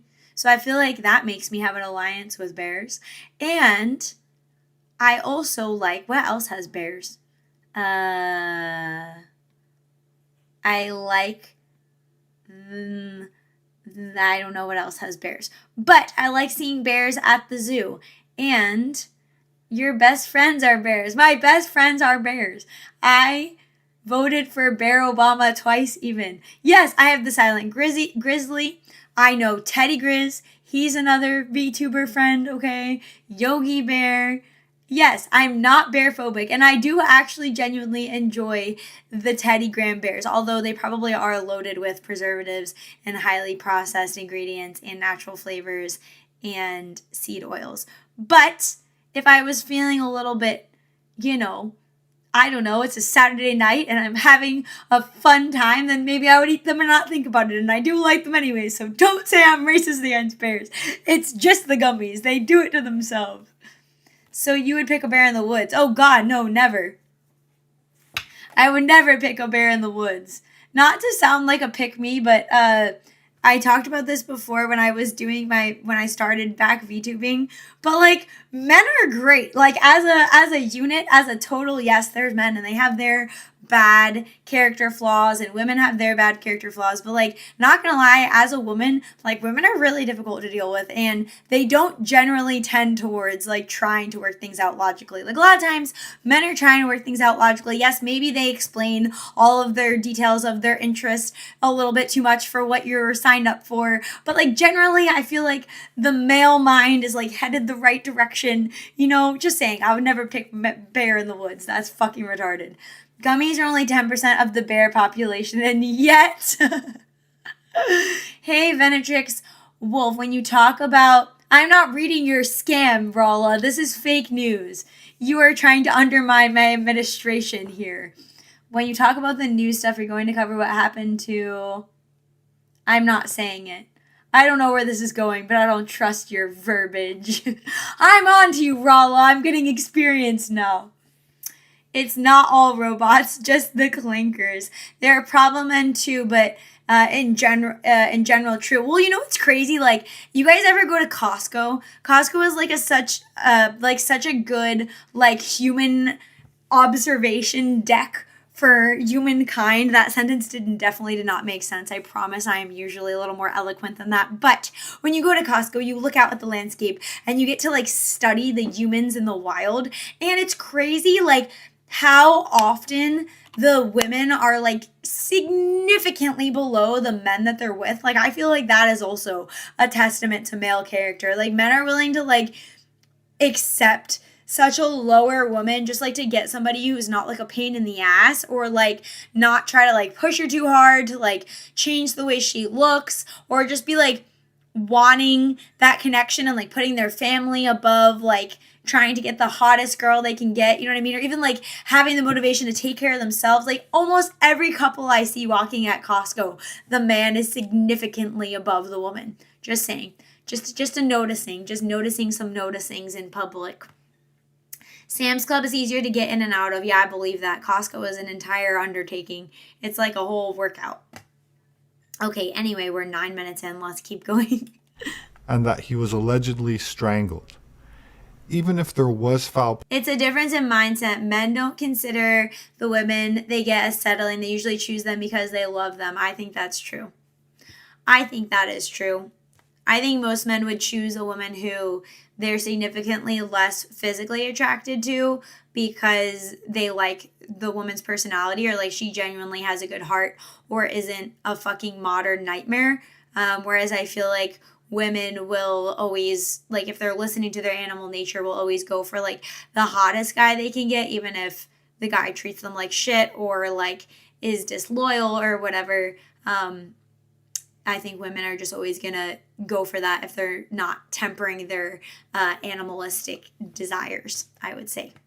Play in his death, it does not necessarily validate his claims. Oh, I also feel like men are the types to be like, oh, I like this chick. She has a good personality. She's like not a crazy feminist. Yeah, maybe she's a little chunky, or like she needs to like work on some physical things, but like I'd rather be with her and like maybe we can like work out together, or I can like influence her over time, like Leaflet said, groom your girlfriend, but like actually like help her like with some self-improvements and like look at her as like you know, this could be something that could be an investment, like not to make it like too cut and dry, but like, you know, she has a really pretty face, and maybe if we start exercising together, like she really could be quite attractive and I like her as a person, and so like I'm gonna go for that. Whereas women would be like, I'm not gonna undertake having to make you better, you know what I mean? Which I feel like is just a male female thing, and also like men are more natural leaders, so it also kind of makes sense. Many of which are considered by many to be far-fetched. What does lend credibility to Phil's testimony are the numerous other testimonials by other people that have come forward with similar accounts of secret projects in underground facilities in the US, in Germany, and in the polar regions. William Tompkins claims to have had access to top secret spot. A good personality is the most important. Pretty girls become super unattractive as soon as they start spewing crap from the mouth. That's true. And also, you know, like everybody ages. So like if you don't have a good personality or a good heart, or you're not like in good faith trying to be a better person, like you're not going to have your looks when you get old either to ride on. So just saying. that doesn't work. If you do start helping a woman work on herself, you need to find a new area to improve in. Otherwise, they tend to leave as soon as they get hotter. I mean, that's definitely a legitimate concern. Yeah, I want someone who helps push me to keep improving beyond what I already want. Add another reason I need to be better. By information acquired through his naval career during World War II.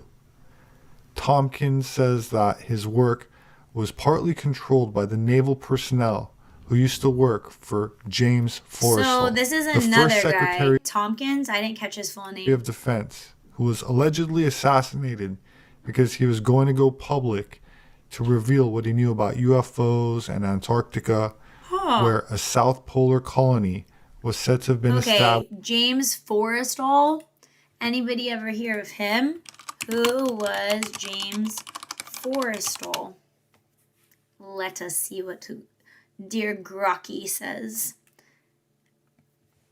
It said that he was a lieutenant, if that's true. I don't know if that's a real picture.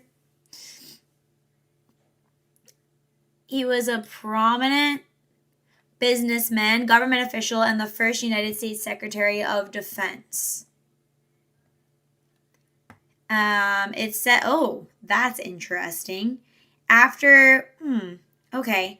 He was the son of an Irish immigrant, worked on Wall Street, whatever, rose to higher positions, served during World War I. He oversaw the massive naval buildup and operations in the final years of World War II, so he had a higher up position. He was a strong anti-communist and played a major role in shaping U.S. national security policy. Shortly after he resigned due to exhaustion and health issues, Forrestal died. How did he die, you might ask? He fell from a 16th floor window at Bethesda Naval Hospital, where he was being treated for severe depression. The official ruling was suicide. Maybe it was suicide. I don't know. What are the odds? Whoopsies. His death sparked immediate rumors and conspiracy theories. He was murdered because he opposed certain policies, knew too much, or was about to reveal information. He had some alleged involvement in Majestic 12, MJ-12, a supposed secret group formed by Truman. Some hoax documents name him as a member. That group was apparently supposed to handle Roswell. Claims that he learned disturbing truths. Grok says it's not supported by historical evidence. But that's, kind of what Grok is saying. Almost like people being tossed out of helicopters, out of a window.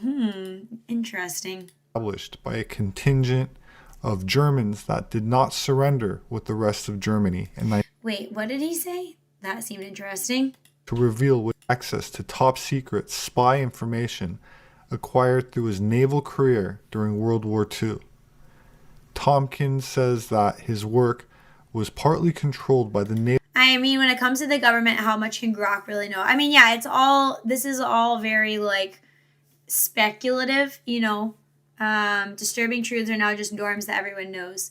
But for me, we're acting on, the puzzle pieces of human behavior, like X, history, X, human evil. Well, I said human behavior, you know what I mean?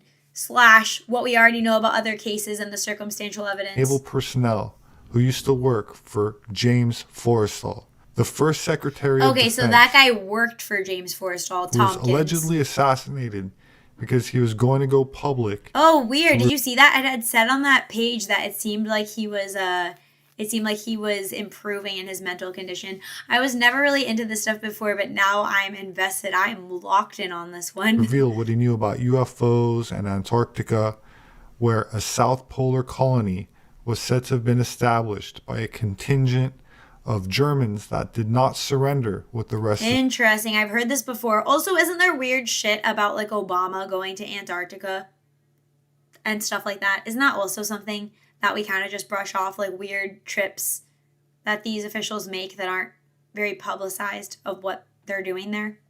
Of Germany in 1945. This renegade breakaway civilization was likely the true mission. This is Karl Donitz, German Navy Grand Admiral, said the German submarine fleet is proud of having built for the Fuhrer in another part of the world a Shangri-La on land, an impregnable fortress. What the fuck is this? Karl Donitz? Is this true? What? Karl Donitz, Shangri-La? Quote. What the hell? What in the hell? Oh, they say it's a historical myth. But once again, like, how do you know? Like, each one of these is so, like, a deep dive into what actually happened or what was actually said. So I don't know if that's true or not. True, I always push aside conspiracy theories. Then the Epstein files came out and sort of proved a lot of them right. Yeah. I think COVID was like the biggest, like, well, for me, it was really watching the 2016 election. And then I think COVID really like put the nail in the coffin of proving everything right. Of Operation High Jump in 1946 to locate and terminate this final Nazi holdout, which was unsuccessful for the Allies. In an interview given to Gaia TV at the age of 94, okay, I do know Gaia TV can be a little bit questionable, so just as a grain of salt there. Historical myths usually just means it's probably worse than we know but aren't sure in which way. Here's a brief excerpt from Bill Tompkins giving his testimonial shortly before also... Okay, so this guy worked for the guy that apparently jumped out of the hospital. ...passing away. It's 1942. The war's on. Rick Abada, his hobby is sending these Navy operatives into Germany. They've been going all over Germany. And it is a good point of like how much was lost before the internet. Staggered at what they found. Hundreds of different types of advanced weapons being built. Okay, we did see that they were working on advanced aircraft. These included 60-foot and 250 And foot. Grok did say some were circular like UFO shapes. 500-foot UFOs, round vehicles, okay, UFOs. They built some of these out of chromoly steel that would weigh tons and tons and tons. I don't know what that is. They had developed. Okay, also just saying, we would say like, oh, how did they do that? They didn't have the technology, whatever. But we still don't understand like how the pyramids were built and all the angles in Egypt, right? Like, didn't we know that? Did Grok say that guy never said that? Or did it say the claimed base was a myth? Wait, what? Did Grok say the guy never said what? I didn't ask Grok. I asked Google if the quote about Shangri-La was real, and it said that was fabricated or it was like a historical hoax. I'll ask though. Wait. Let's see.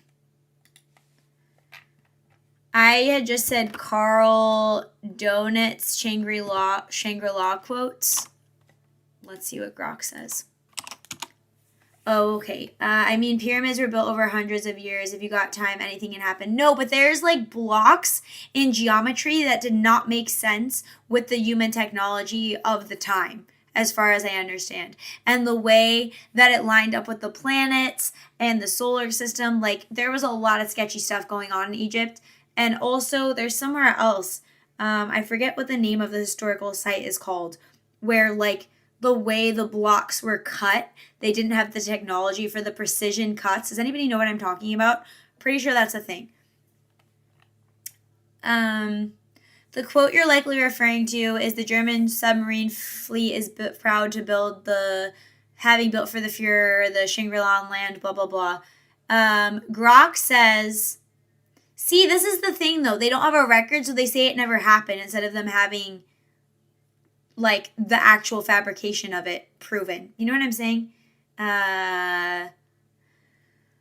Grok says that the quote was almost certainly fabricated or heavily distorted.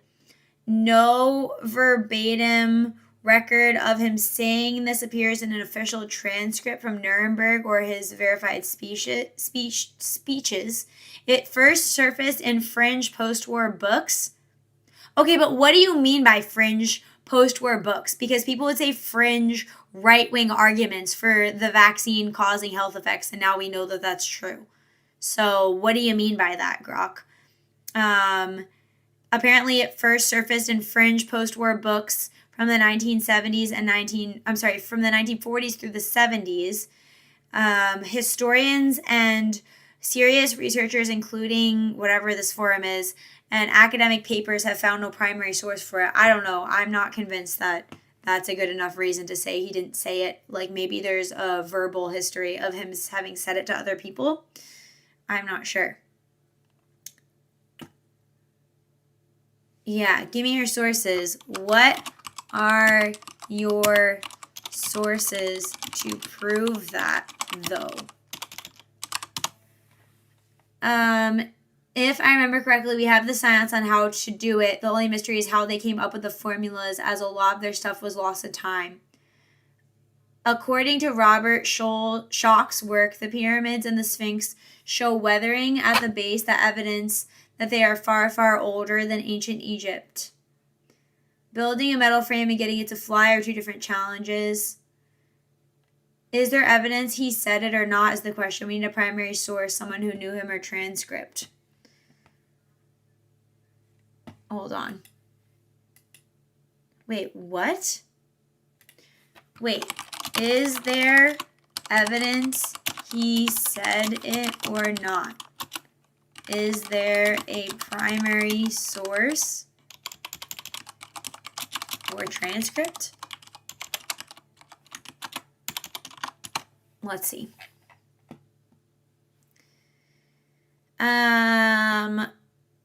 It says that it's referencing a primary source called Hitler's Antarctic Base, The Myth and the Reality from 2007, which is a peer-reviewed academic paper that thoroughly debunks the Nazi Antarctic base myth. The authors examine original German expedition records, Nuremberg trial transcripts, Donitz's known speeches and writing, and post-war literature, and they can't find any sources for the quote.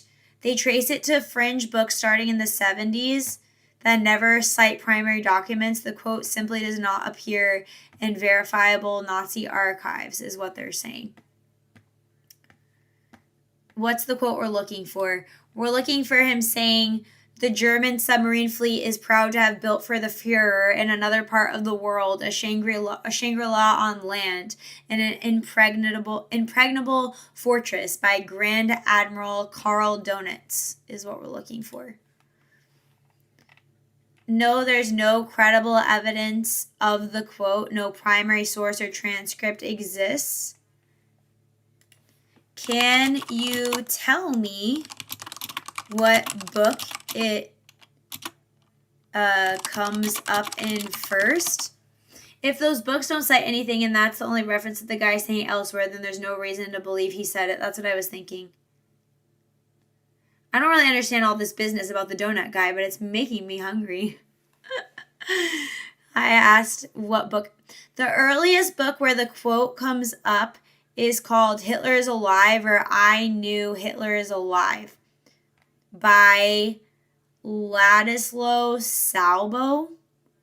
It's a French-Spanish edition. I don't know.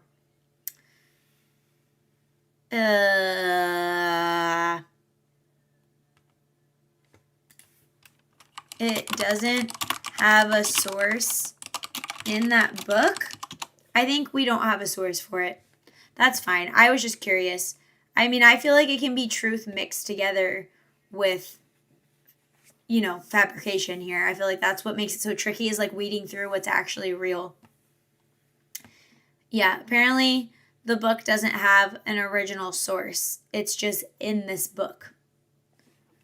Did the author know this guy? What was his name? Donitz?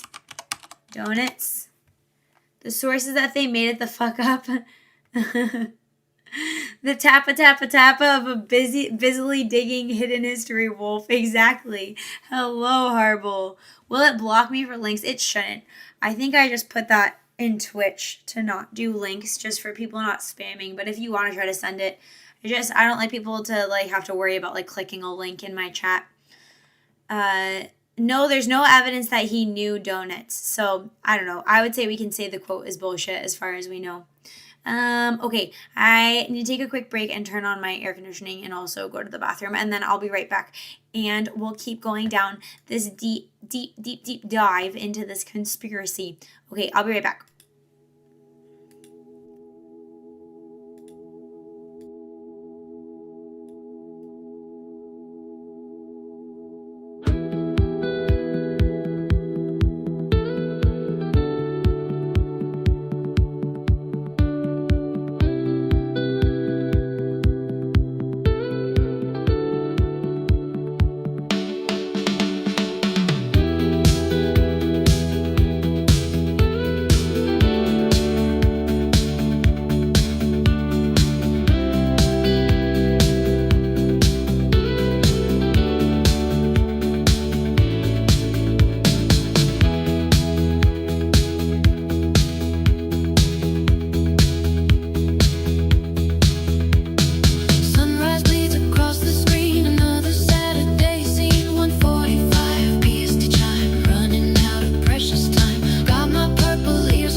glitch, a beautiful mess, causing digital distress. Not tick size. Yeah, Venatrix cries.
Venatrix in the chat, neon eyes on glow.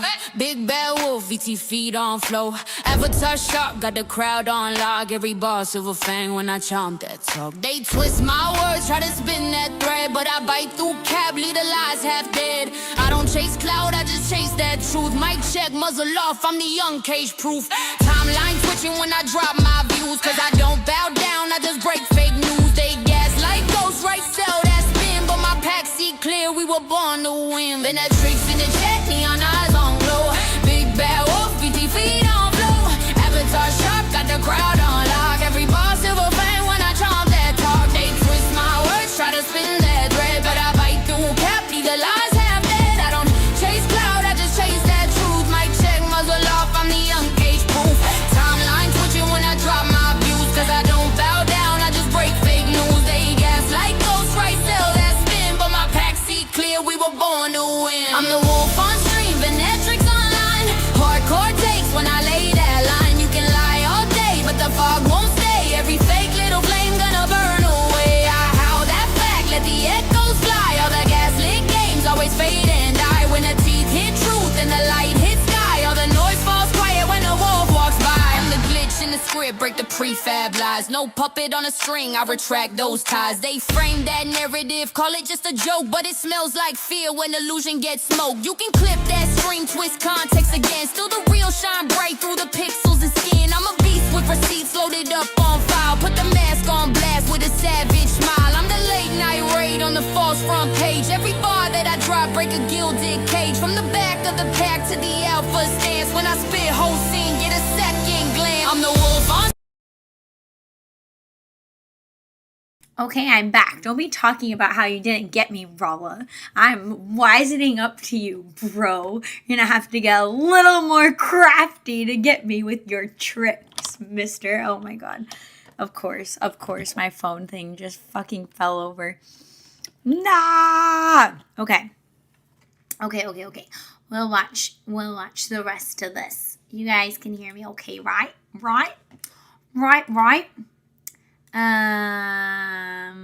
WB and high. Wait, what does WB mean?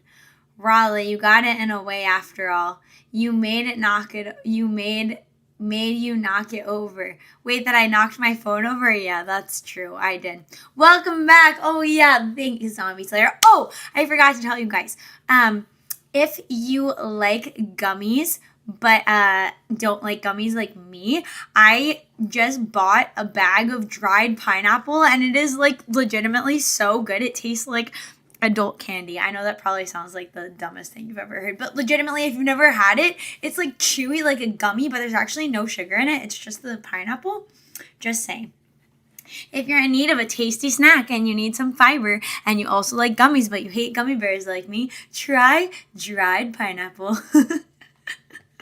That's my ad spot. You're welcome. Okay. That's a sick picture though. Sinful Wiggly Thing tipped $3.33. OBS blew up, huh? Oh, I hope you guys heard that one. I think it should have worked that time for the alert. Yes, my OBS blew up. There was an update, and then the update like messed up my Atom streaming plugin, I think is what it's called. And so when I went to stream this morning, or earlier today, not this morning, but like this afternoon, Twitch was gone. YouTube was gone.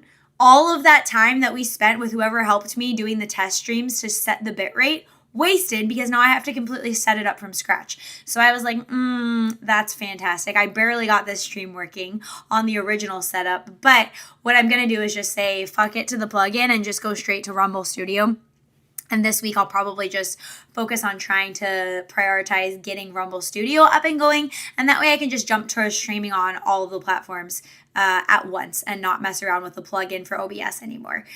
Basically is the plan. But yeah, it was quite the... I may or may not have been having a full life crisis 45 minutes before I was supposed to go live. Just because, like, it's fine if it doesn't work, but, like, I literally only get to stream once a week on this schedule, and so I just hate, like, when something happens and then I might not be able to, and I was, like, frustrated, but it worked out. We're here. It's going well. Who needs Twitch anyways? Whatever. We'll get to it eventually. Okay. And given electromagnetic, anti-gravitational propulsion. They have all these UFOs, different types of propulsion that were unbelievable, laser weapon systems, unbelievable stuff. All over the country, Germany and the occupied areas, they had massive underground production facilities that they were using, they had developed for regular. Like, I want to know where these pictures were. I wish he gave some. Oh, I wish he gave some references to his pictures and stuff here. Because, like, that is a crazy image. Also, side note, you guys ever watch anything about the catacombs in France? I was watching a documentary a few weeks ago about guys who went down to the catacombs with, that would be such good stream content too, but they went down with like this this random guy that they met, I guess, online, and then they had to meet up with him, and he like wouldn't disclose who he was because it's illegal, and they had to go, like, they couldn't even show how they were accessing it. And then they went into the catacombs, and there was like a bunch of sketchy things, and apparently there's sketchy people that live down there, which I've seen stuff like that here. And there was this room that was stacked with like meticulously stacked bones, like different limb bones and skulls, and it was the creepiest shit ever, and it almost seemed like the guide was gonna leave them down there. It was really weird. I mean, it has like millions of views, like I get why they do it, but there was a part where they were going through water, and it's like, imagine if there was a flash flood like dying down there, what that would be like. It was just insane. So all of that is to say, I wonder where these images are coming from, if they're just like old government bases or something. Arms waste, like tanks and places to build Navy ships and all this kind of stuff. Most of it was underground. So they started expanding those facilities, and they put 11 of these UFO-shaped vehicles in production. So just for reference, the guy who's talking worked under the guy who jumped from the 13-story balcony in the mental hospital. This is what the guy is saying that they were working on, the Nazis, as far as I understand, unless it's our government. I forget. We'll keep listening. But he's basically disclosing what he knew about the time during World War II. Operatives are trying to explain to us. German. And Looks German. The admiral would back off and say, "Slow down, I don't believe you." And that went on, and then the captains would say the same thing.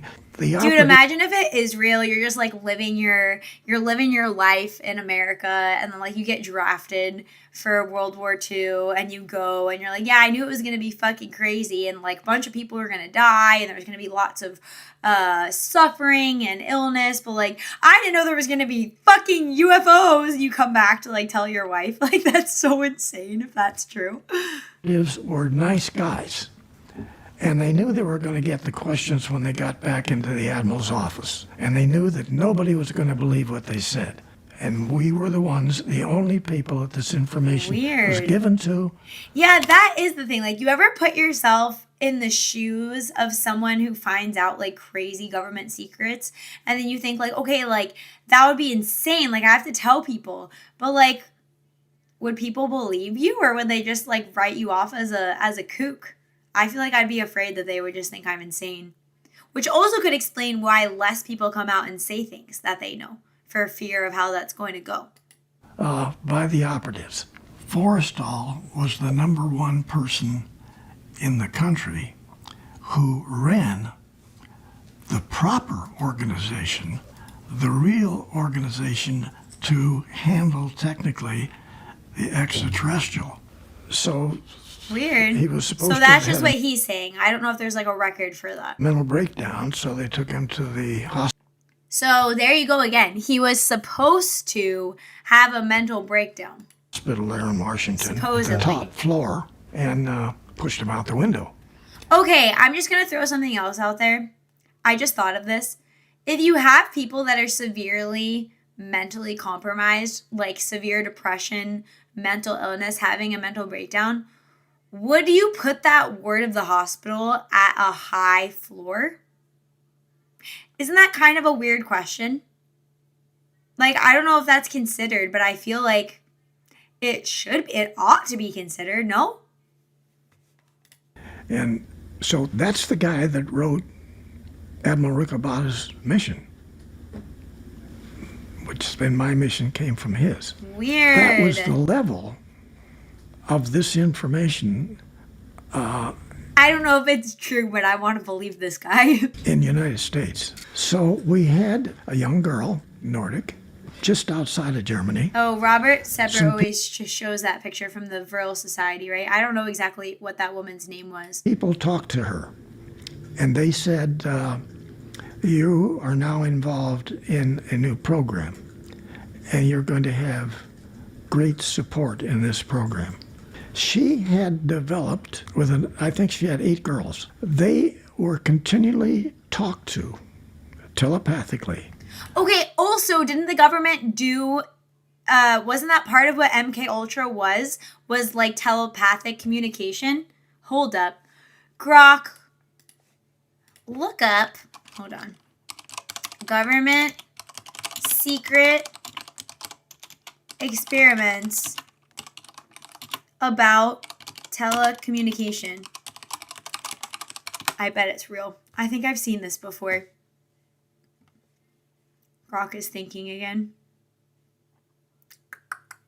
Da, da, da, da, da, da, da, da, da, da, da. Yes!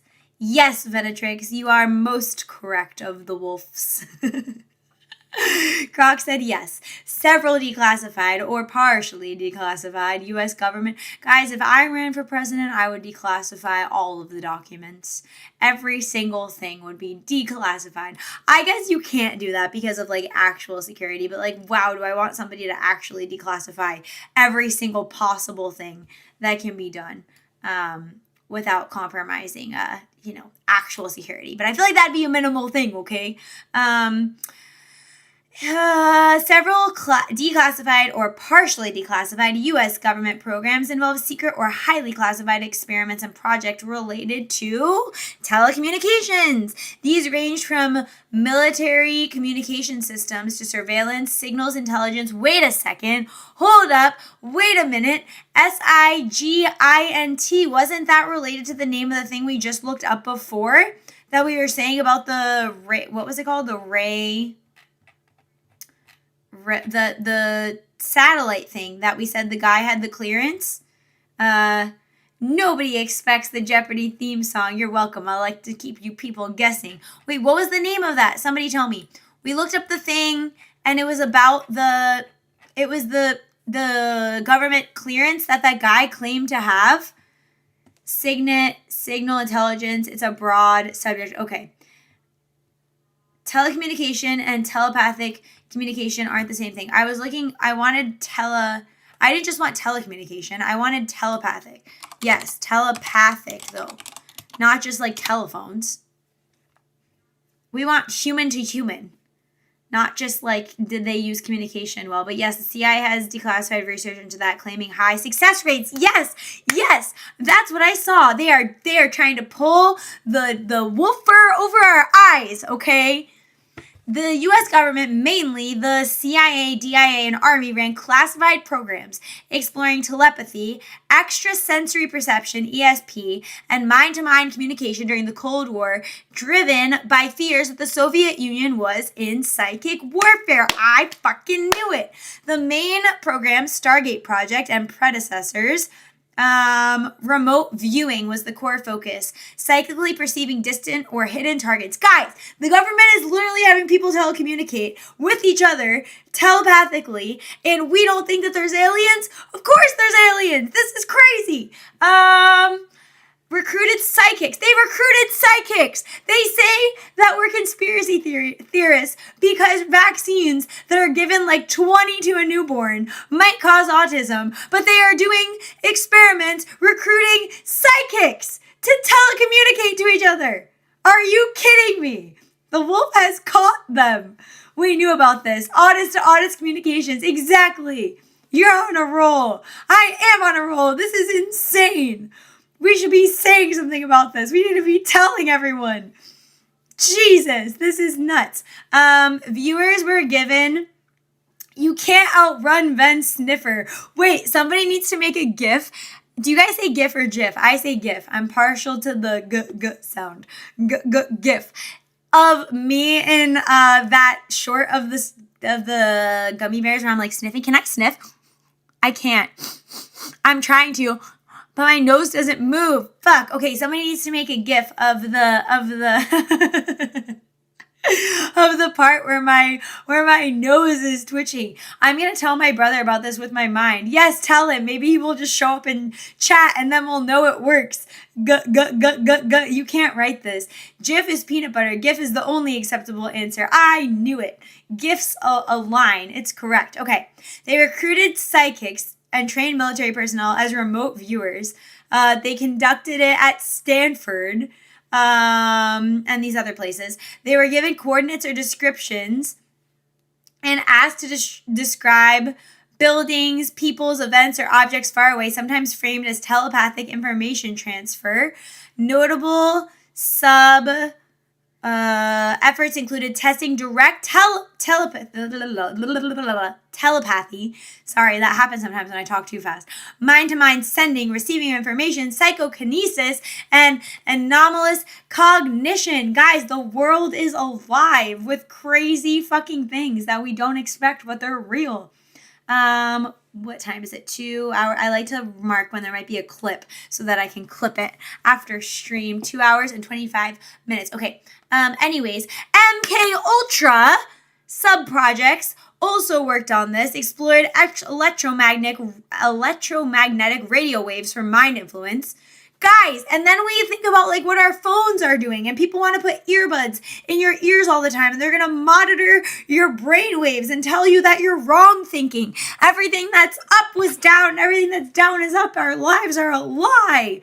Our lives are a lie. This is crazy. They included microwave auditory effect, sounds perceived directly by the brain, that conspiracy circles linked to voice to skull, telepathy. This is insane. Yeah. So the results are mixed, inconclusive. Yeah, right, they are. You're just saying that because you're a grok, aren't you? Some statistical studies claimed above chance results in lab tests. However, independent reviews found no reliable, actionable intelligence produced. The program was shut down. Yeah, the program was probably shut down so they could start another one under another secret black budget that nobody knew about. They do that too. They rebrand all the time. When something comes out, they just come out with a new thing. And then they act like the old thing just didn't exist, but it's actually just a continuation. Just saying. I mean, it's not surprising when you think about it. For all of history, human politics have had experts in magic in the spirit world as part of the government apparatus. That's right. I mean, they're turning the frogs gay and trying to make chimeras. So yeah, everything is possible. That's right. Okay, back to the show. Back to the show. Where is it? Where are you? Okay, there we go. To go and design I wonder how long it takes to grow your hair that long. spaceships. The little blonde actually built them. And eventually, That wasn't the show. That was a sideshow. two of those got over here in Area 51. But Germany found out about the blonde, took her over, Who's the blonde? stopped everything, and then got to this point where there was some sort of pressurized program by the SS to control that original group. Now, several times they did work together, but Hitler... Are you guys hearing like double playing? Because I think, hold on. I think I have double audio on right now. Maybe this doesn't need to be on. The blonde, a superior species, a long time. Wait, what the heck is going on? Hang on. What the heck is going on? allowed them to operate independently of the whole SS program, the whole development. So we had... I'm having like a really trippy experience and I don't know what it is. Every time I play the video, I hear clicking, like typing. Do you guys hear that? I wonder if it's from Robert Sepper's video. It's like wigging me out. I'm like, I'm not typing. What's happening? I didn't expect to open stream again and have that be the first thing I heard. The government is using vaccines to develop autistic psychics to combat German Antarctic flying saucers. You got it! You cracked the code, purple guy. That's right. 2 developments going on in Germany. The girls didn't want Okay, but do you hear typing now? Like, I'll be quiet. Just listen to the video. their vehicles to be used for anything else but travel. They were afraid that somebody would get a hold of it and they use it for military. Which is, of course... Now I don't hear it anymore. What? FBI monitoring your stream and they forgot to mute their mics. I'm on to them. what they got. But the girls finally ended up in Antarctica in the large facilities. In fact, 3 massive caverns. And so there's cities manufacturing everything that you would need on a planet. 4 years before the war. Guys, I'm actually super creeped out. There was consistent typing, clicking, and now I do not hear it anymore. As soon as we said it. I think it's just an audio tick. No, it was legitimately real. It was typing. It was real. What time am I at? I'm at 16:17. Okay, I heard it like back here. Her over, stopped everything, and then got to this point where there was some That is not me typing. My hands are in my lap. Do you hear that? That was weird. sort of pressurized program by the SS to I'm not. control that original group. Now, several times they did work together. Dude, it's definitely clicking. I am not hearing voices in my head. Ven becoming the master of elongating content. It's probably just some background while they were recording, probably. Okay, anyways, where I was at 16, what? I said it and I forgot it. 16, 17? Did I say that? Close enough. It's the aliens. Planet. 4 years before the war was over, it was decided that the war could possibly be lost, but if we win it, we still... Venatrix, you sure you're okay? I am fine, DJ. I am not going to be put into a mental hospital and pushed out of a 13-story window, okay? I am in the right mind. need to get out of the area because... You know Van is a real woman because 15 minutes equals an hour. Fuck you. Some stereotypes are real, okay? What would I say? What was I going to say in response to that? That was a good response.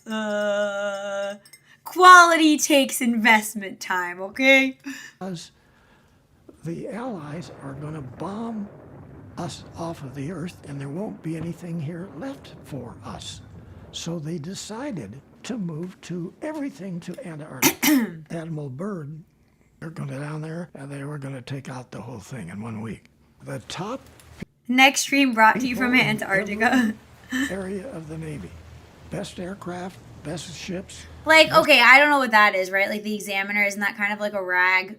I don't know, but seems like maybe at the time there were some publishings of, questions people had about the situation. Weapons, everything. And Military 5 weeks penguins. later, things didn't look very good.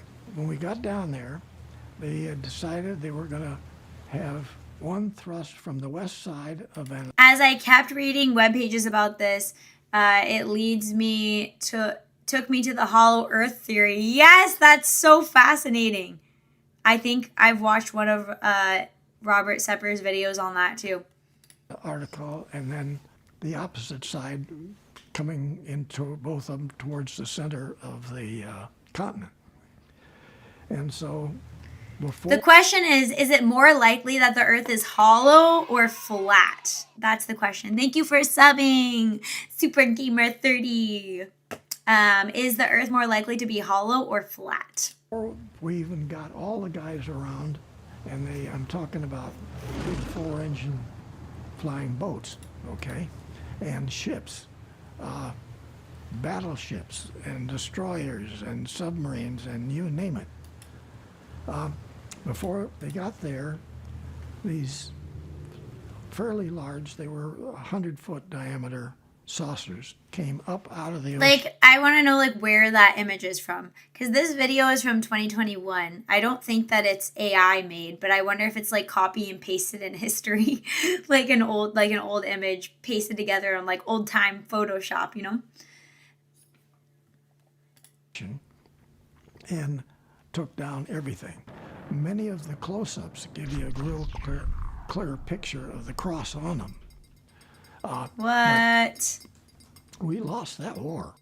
All over. Wait, could it be flat and hollow at the same time, though? Would there be enough hollow space if it were flat? Germany and the occupied countries, Germany was building mass production of a dozen different types of extraterrestrial vehicles, okay? So these are in mass production, not just prototype kind of thing. They've gone into mass production using slave labor with hundreds and hundreds and hundreds of in-mountain massive facilities. 80% of that had all been removed from Germany.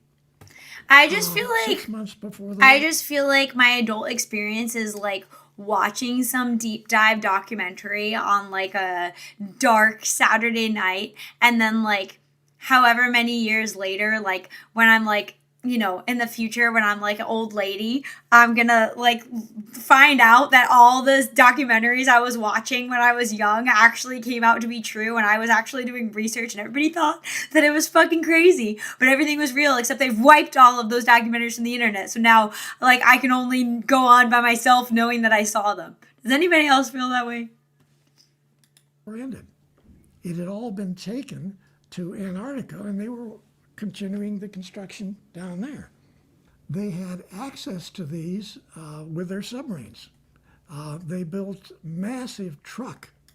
Robert Sepper is big on Hollow Earth. Hollow easily, flat is dumb, not to be disrespectful, more likely to be a simulation than both. Neither because you're retarded and has a molten core. The gravity is center is strong. Earth would collapse if it was hollow. Why not both? Hollow Earth doesn't think the entire planet is hollow. It thinks the crust has natural massive caverns capable of supporting life. To be fair, there are caverns like that, aren't there? Donut Earth, flat and hollow and round. There are strains that think there are artificial caverns, too, made by aliens. In fairness to the flat earthers, the world is flat most of the time. You'll only notice that it's round if you can do complicated math or if you go up in a spaceship. The amount of manpower that would require doesn't add up. Cake Earth filled with magma. Previously on Venatrix, got kidnapped by Nazis. They were typing in my stream! Oh no, I skipped, sorry. Where was I? That looks about right. Moved from Germany 6 months before the war ended. It had all been taken to Antarctica, and they were continuing the Yeah, I don't construction know, down like there. that's crazy. Like if this is true, right? Because I don't know like how I'm supposed to verify this guy's audio. I'd love to know where Robert Sepper got it from. But like if this is true, I suppose even if they were using a lot of manpower to move these things, to move their military equipment, like would we have even seen it? Like the world is a big place, right? Like that's why these few government officials would have been the only ones that would have been able to vet this, but then would have been called crazy. Shall we take a trip to Antarctica? Everybody in the bus, let's go. There are large cave systems and covered canyons that exist. They were literal carrier subs. That's crazy. Yeah, the water caverns are massive. That's where all the floodwaters came from. Bible says that the waters of the deep broke open, which is the water under the earth's crust. Why do you think they are there? Still oceans, now after the flood. There. They had access to these with their submarines. They built massive truck submarines. Where's the other place that people speculate that Hitler went to that he didn't die? Is it Argentina? Wasn't there some other place or I don't know where it was, where they speculate that he moved to and there's like a secret, Nazi population? I want to know how large the flood was that washed over Africa. Africa was huge. Enormous submarines to bring all this stuff down to Antarctica. So the submarine still submerged goes through these tunnels. They go back through the tunnels and they get to a lake where there's all these facilities in the cities and naval. I actually think if, like, imagine if something like this is real and then you experience it. Like, I feel like I would have a hard time not losing my mind. Like, okay, we're going to go on a sub and go through these massive caverns and tunnels into the inner earth or wherever they were going, right? Like the base. And, like, then you're just going to come out and go back to normal life. Like, oh, that would be insane. You know that the flood covered the earth in water up to the highest mountains for 120 days, right? Isn't there also new archaeological evidence of the flood actually happening? And every culture has a flood myth, but like there is actual evidence of like where the waters were, right? Hasn't that come out? I feel like I saw something on Joe Rogan about that. To Patagonia, but that's because some Nazi soldiers came here in some parts of South America, like Paraguay and Peru. Naval bases and towns and thousands of people. While Tompkins' testimony also contains some elements that may seem far. That's the guy, apparently. The younger Dryas, but the claims of the highest mountains can be read as hyperbole. The flood is more of a massive wave pushing over the land, not just covering it. Correct. The issue is that the full earth is the proof of the flood. You think a perfect earth would look like it now? Well, that's what I'm saying, that there's different places where the flood is evident, right? The younger Dryas. Interesting. What was that guy's name? I have to go back and see what it was. Thomas something? Fetched. The general narrative is cities and naval bases and towns and I'm going to look him up. Thousands of people. While Tompkins' testimony. Tompkins. I forgot what they said his first name was. Tompkins testimony. I forget the other guy's name. There certainly was a global flood. Saying more specifics beyond that remains speculative. We're having a speculative time today, guys. I'm asking Grok about Tompkins' testimony. Let's see what I say is William Tompkins.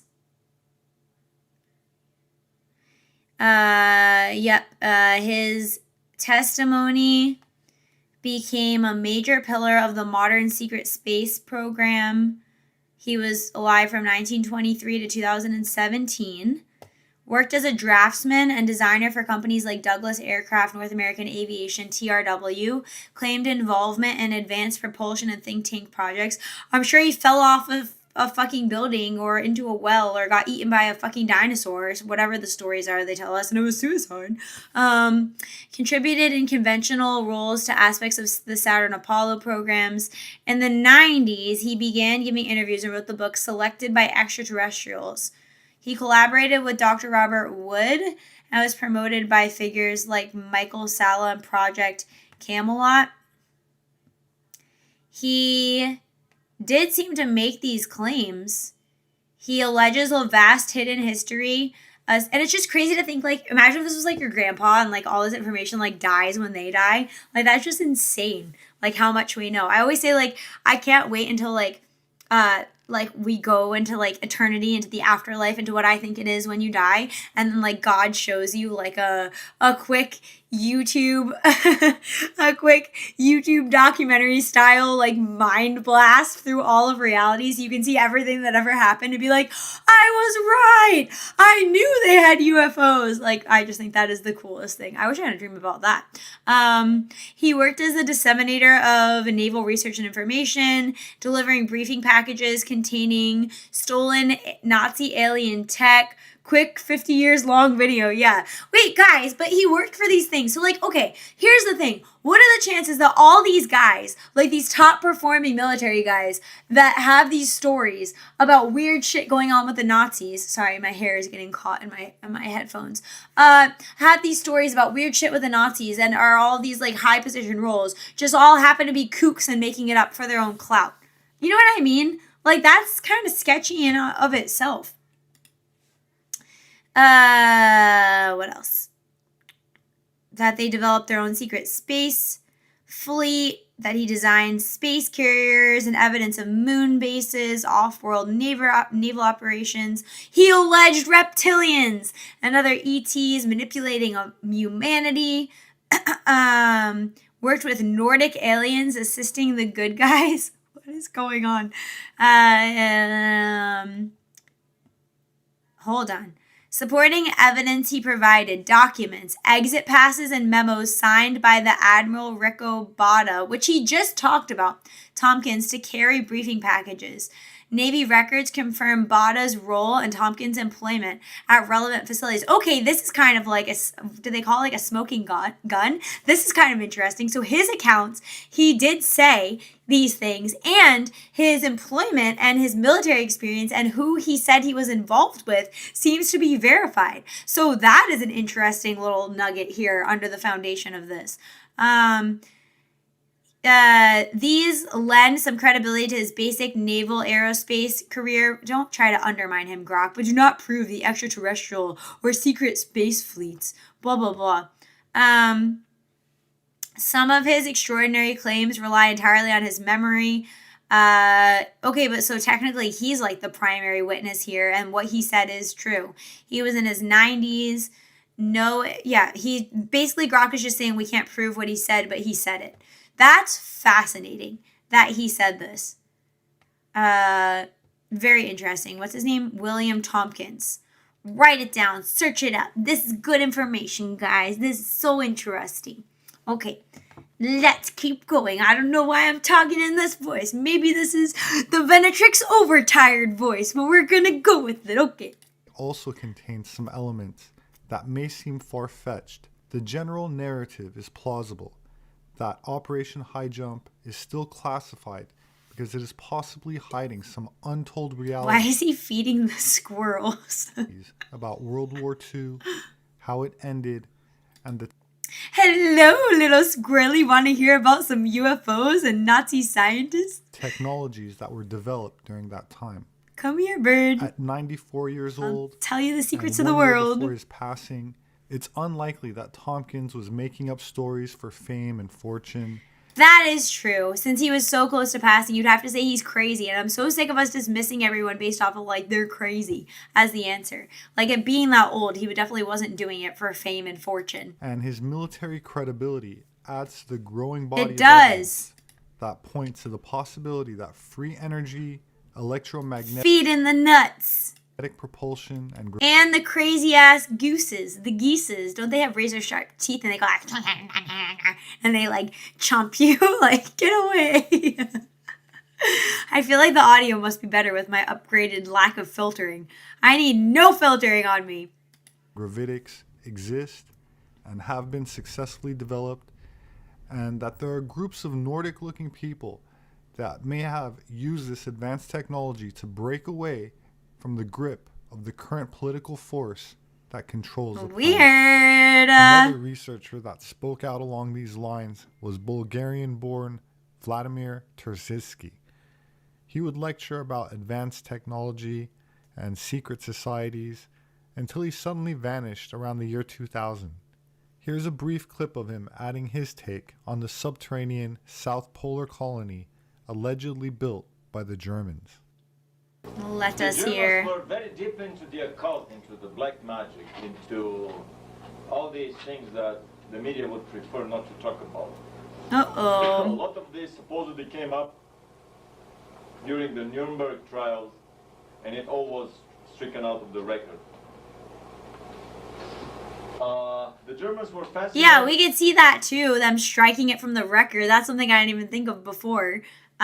They obviously strike things from the record all the time. Have you ever seen redacted documents? With the South Pole, and Hans Hubriger was an author and a philosopher that Hitler and all the other SS men and Nazi men were crazy about. Hubriger had this philosophy of the fire and ice, that the German character, which is the New World Order, the Illuminati philosophy of creating the Supermensch of the future. Well, that's the other thing too, right? Like underpinning all of this, the Nazis were super into their occult shit too. Like, didn't they have that? Have you heard of that castle? I forget where it was. that castle in was it? What's the I'll have to look it up. That castle that had like the demon hole in the floor that they like took over. Do you know what I'm talking about? It was called Nazi Castle. It was creepy as fuck with demon portal. Huska Castle? Yes. Huska Castle in the Czech Republic is one of Europe's most notorious fortresses. Famous for a local legend that it was built specifically to seal a bottomless pit, rumored to be a gateway to hell. And I'm pretty sure they did actually occupy it. It is the creepiest thing. It had like a creepy ass demon pit. I'll show you. I'll show you. I'll learn ya. Hold on. Let me switch this. Is that it? Yes. Here you go. Take a look. Huska Castle. Creepy as fuck. And also this demon pit situation. What the hell is that? Creepy ass demon pit. My favorite. Yeah, it's weird as hell. I feel like, yeah, so I just think they were into weird occult things as well with their whole ideology. So, you know, I wouldn't put it past them to be doing this other stuff. That only the fire and ice of the harsh polar conditions can toughen the steel character of the supermensch of the future. And this is a I mean, that checks out with their ideology. second reason that they went after the South. The Nazis did occupy Huska Castle. Castle. Yeah, they did. They did. No concrete evidence survives. Yeah, what were they going to write down that they were summoning demons from hell or whatever? Like, what the fuck? Locals report hearing strange noises, seeing bright lights at night, and other odd activity coming from the castle. Common reports and claims, occult experiments tied to the castle's legendary gateway to hell, attempts to harness supernatural or demonic powers as a weapon, medical or human experiments, storing occult books or artifacts, possibly from Himmler's collection. Guys, we are deep in the rabbit hole today. I'm loving it. A third and bigger reason lies deep into the German mythology about the Thule people. When Greenland was... To be fair, if I was summoning demons from hell, I would probably carefully document my work. Still not It's not even questioned that they did it, though. It's just questioned whether any of it worked. Yeah, fair. under ice, there was a tall, blonde, Nordic-looking race that lived there and later moved to the inner of the earth. And still live To the inner of the earth. there, flying their saucers, much more advanced than their lagging, should I call them, Helga, should I call them retarded brothers on the surface of the planet? Based! He said the retarded brothers on the surface of the planet. And so it has been the secret dream of the Germans on the surface to find and to reunite with their more advanced Aryan brothers from the inner earth, according to German and secret SS mythology. And the more obvious reason was that they were losing the war in Germany, and ever since the United States entered the war, it became obvious to anybody who had some international cosmopolitan education in Germany that Do you want closets in the pantry? Because not documenting your processes sounds like a great way to get closets in the pantry. Do you want wockets in your pockets? Do you guys remember that book?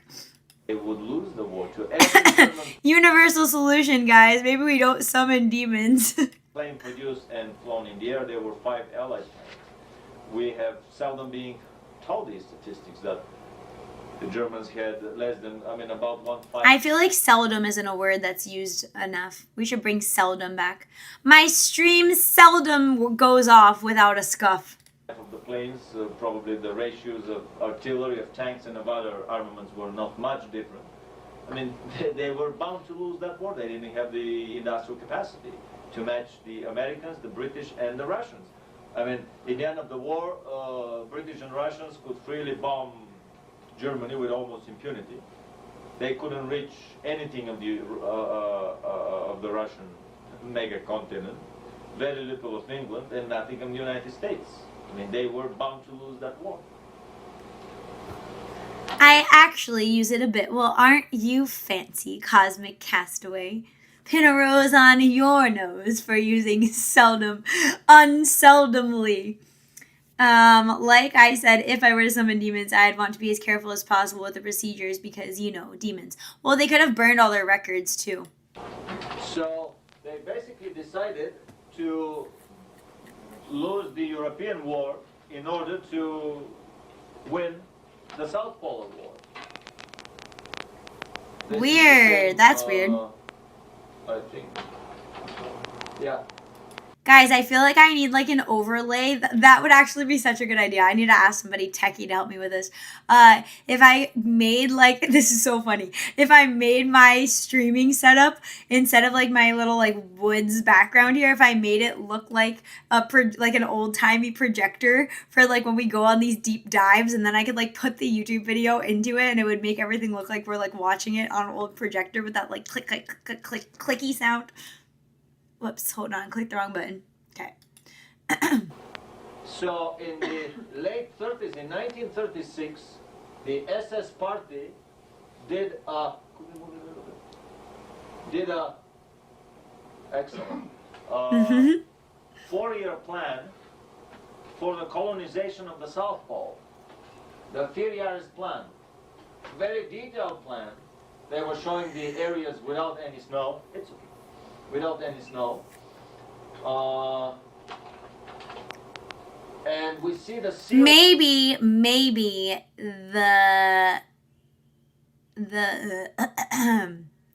the reason that they keep telling us that the ice is melting or whatever is because they want to build up more ice to hide their bases than is necessary. Maybe. of the first German Antarctic expedition, 1938-39. We see here quietly the oak leaves of the, this is oak, right?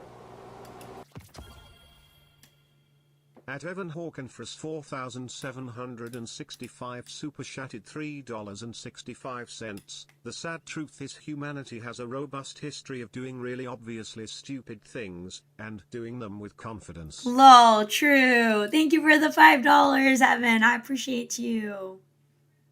Where is my tab? Yeah. The oak leaves of the Thule Society. It was under the... I know it. That Destiny noise makes me so sad given the state of that game. Guys, I love Destiny. I was not very good at it, but I really liked how I could make my character look. It was so like futuristic, like I don't know, it looked cool. And also playing Crucible and getting my anger out on other people after work. But I mean, I wasn't very good, but I still got my anger out and it was still a fun time. But yeah, now it sucks. Yeah. Anyways, we have the sound. Sponsorship of the secret patronage of the Thule Society. They descended on the South Pole. This is a letter of congratulations signed by Göring, the Reichsmarshal of Aviation, to the members of the South Pole expedition. And one may think, how come that the aviation Reichsminister is interested in the South Polar expedition, unless they were preparing to build some bases there for the Luftwaffe. Yeah. The motor ship, the research ship Schwabenland was launching flying boats Schwabenland. that were scouting the South Polar continent. And I like how he has his little teacher pointer too. staking their claims. They didn't even bother to land at those places. They would just drop flags with heavy poles. Then you should look up the largest Nazi subs, the Thule Society looking for Cthulhu and Hollow Earth. Ooh, the largest Nazi subs? They were literal underwater carriers? Wait, is that true? I paid full price for Destiny 2, exited for the game, and then reality hit hard. Largest Nazi subs. The colossal vessels were originally designed as long-range mine layers, but due to their immense capacity, they were frequently used to as covert transport and supply submarines. The largest class was the XB type, 294 feet. I don't know like how to conceptualize that. It was able to carry 66 SMA mines and 30 vertical shafts.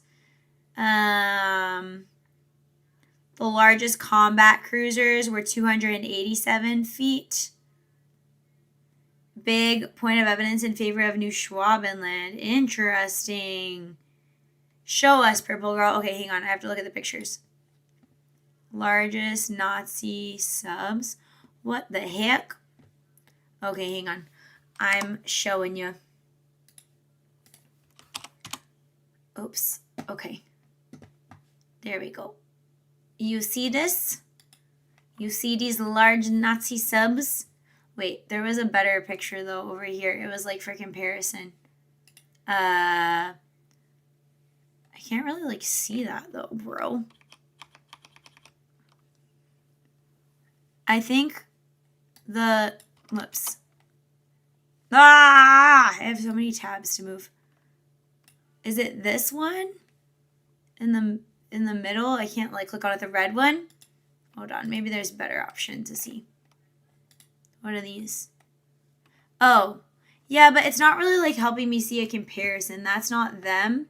They're crazy big. Robert has some videos on them. Interesting. Hold on. Let's look up something different. Let's look up like, yeah, because those don't look right. Largest Nazi subs for comparison. What about this one? Hold on. The images are so bad. Okay. What about this? This might be a better visualization. Hold up. Wait 1 second. I think it'll be this. I think this is a better visual. Yeah? Is that a better visual? German typed submarine on top, and then US submarine, Japanese, and let me show you what this one looks like. And then that's the Typhoon class, the largest sub ever made. Is that right? Am I looking at the right one? Those are battle subs. Yeah, I was trying to look at the other one. The largest US battleship of World War II was the USS Missouri. There was something that came up though, and it was telling me the sizes or the names of them. It was what was it? Gosh, now I'm all like zoomed in. Who said to click that? Type X. Type XB U-boats. Type XB U-boat. Maybe I can find a picture of this. I feel like it's not showing me the correct. You get the point. They were super big. Like, is this them? I don't know. It's hard to say from the pictures I'm looking at. And also, like, when you're looking at a boat and you're not really comparing it to anything, it's hard to tell, like, exactly how big it is. So, that's weird. Sorry, I didn't mean for this to be hard. Well, when you're studying hidden history, nothing is a simple Google search away. Of course, the devaluing of gear as the season progressed did not help either. What is the point of grinding if my weapons are going to become underpowered as time goes by? I completely agree. It's frustrating. Okay. Let's return to our deep dive. Sneaky Cats, hello. That was enough by international convention, and then they would register their claims with the International Court of Hague. And this is how, in 38, 39, the Germans became the legal... Sorry, I didn't realize I was all smushed up there.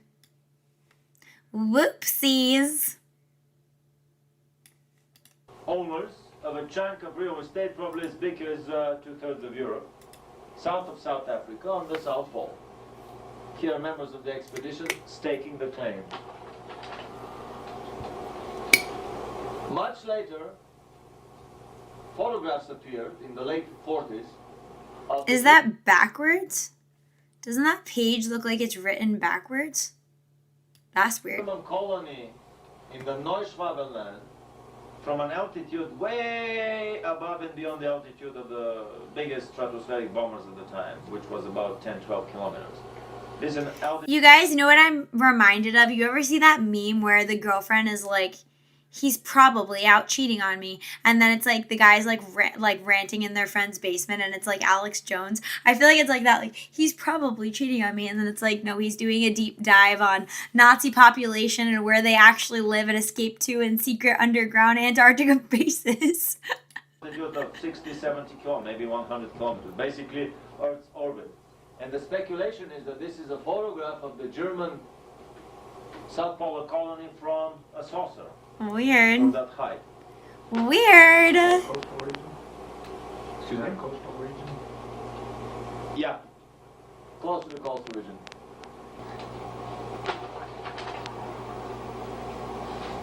How could the Germans do that? How could they move so much stuff to the South Pole? Simple logistics. I mean, I have this question again.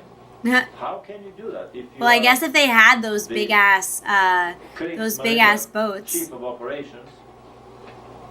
It was so hard for Admiral Byrd to go there in the 20s and 30s. Until a friend of mine told me, who is a U-boat buff, Henry Stevens from the German Research Project, one of the persons that This might be relevant to what we just looked up with the U-boats. He discovered that there were German transport submarines that hold 5,000 tons, that were 5,000 deadweight tons, which is that true? To the search engine. I'm just giving Google the benefit of the doubt. Were there German U-boats that could hold 5,000 tons?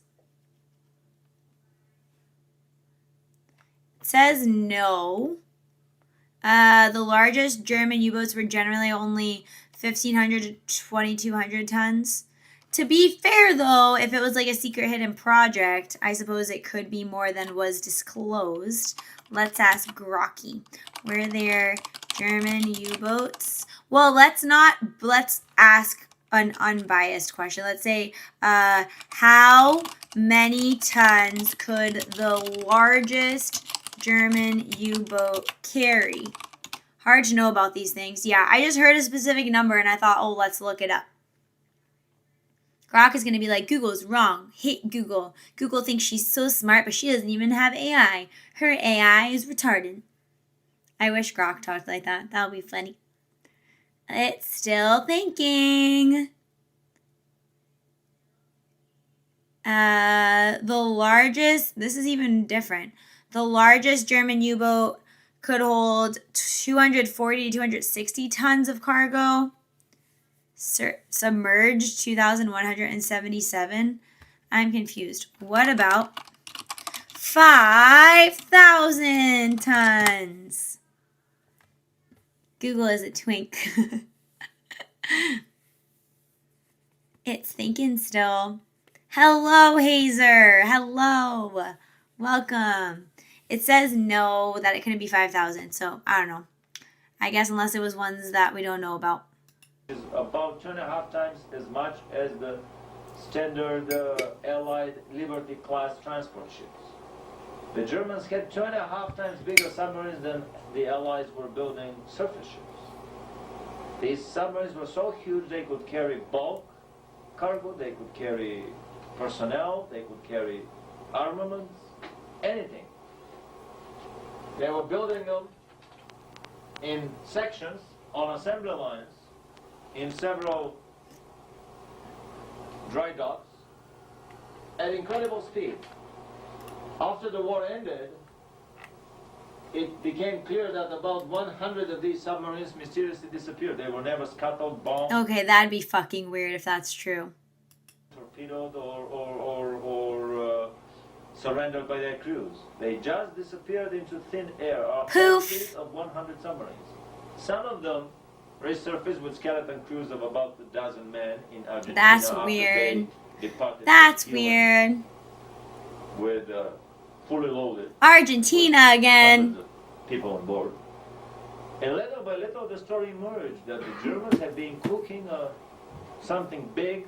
This guy with his modern lingo calling people retarded. He said the Germans were cooking something big in the South Pole. The Germans were cooking. I'm sorry. So Admiral Byrd went to the South Pole chasing something. He was a winter bird. Some almost tabloid rumors about Hitler being alive, combined with our study of the German U-boat research and development, and Admiral Byrd's expeditions chasing somebody there in 46, 47, clearly show that a lot more is going on the South Pole than... Yeah, there's more about that too, about Admiral Byrd. I think there's another video. I forget which one it is, but talking about, I think it's his diary. Media, the illuminated media here is willing to admit, the party line media. What exactly is going on the South Pole? We don't know. Admiral Byrd went to the South Pole in the 20s, 28, 27, 28. Then in the 30s, 56, 7, to Little America. Little America is south of, well, right on the German presence is in Neuschwabenland, which is south of South Africa. Little America is on the opposite side of Neuschwabenland, Okay. so it becomes south of the Pacific somewhere, south of Australia. It was 1939, second expedition. Yeah, yeah. It's so weird too, like just looking at this guy, probably at some, I don't know, where he has this video thing set up and somebody's like filming it on their old fashioned like videotape, and like they're doing like the same thing that we're doing now, like looking at this like weird conspiracy theory, being like, what's going on here? Like that's just such a weird like inception-y thing. I found some second-hand, some used bookstore volumes on that expedition for $80, and I'm probably gonna get them because they have some very interesting photographs there. I need to find like a conspiracy theory bookstore. Where are those? 47, which is the second South Polar summer. The first summer after the war was the winter, our winter of 45, 46, which was too close. They did not have enough time to prepare just 3 months after the war ended in Japan in September 45. It was too fast for them. They probably had not investigated yet. The intelligence services have not realized the full amount of the German presence there. So a year and several months later, in the next South Polar summer, which is the winter for us of 46, Yes, 47, tell Admiral us. Byrd put together an armada of 4,000 men, armed ships, submarines, armed Coast Guard icebreakers. How many men did Admiral Byrd go to Antarctica with? How many men did Admiral Byrd go to Antarctica with? Meanwhile, Grok is going to be like putting me on a list. Like, this girl has some weird questions. She should be the one to be watched out for. Little America expedition. It says 4,700 men. Okay, so that's even more than what the video was saying. Armed supply ships. There were Russian and British contingents in that flotilla. Obviously, it was an Allied attempt. It Obviously. was a peaceful expedition for exploration of the South Pole, and we would see the shortened version. Isn't that kind of a lot of men to just go on an expedition to explore the South Pole? Isn't 4,700 kind of a large number for that? The film later on. However, in this peaceful expedition, we see That's what's called Operation High Jump, by the way. A massive U.S. Navy Task Force 68 operation from 1946 to 1947. Like, what the fuck were they doing there? Something else I don't really understand is weird. Okay, this is a weird chart. I'm going to show you guys this. This is very weird. This is very enlightening and also weird at the same time. They say it was to test the equipment in the cold preparation for the Cold War. 6-7. Look at this. This, what do you mean there was an error? Fuck you, Grok. What do you mean there was an error? Show me my thing. Okay. This says, I have to scroll all the way down, but this is interesting. It gave me a table about this.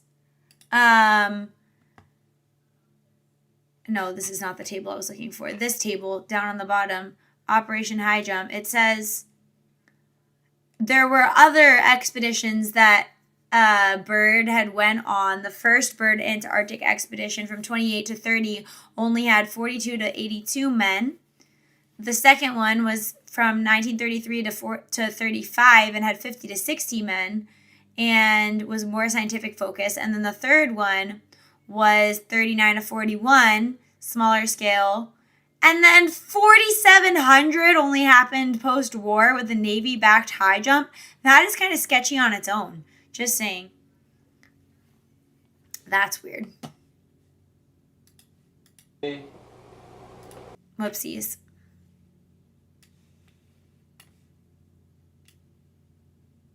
Oopsies. Advancing American forces. It's a little bit sketchy. Peacefully storming the white. Like, would we even send 4,700 soldiers on an expedition like that now? Even to do like scientific research or I don't know. That seems super weird. Fields of the South Pole. Yeah, with their amphibious vehicles. And other track unit,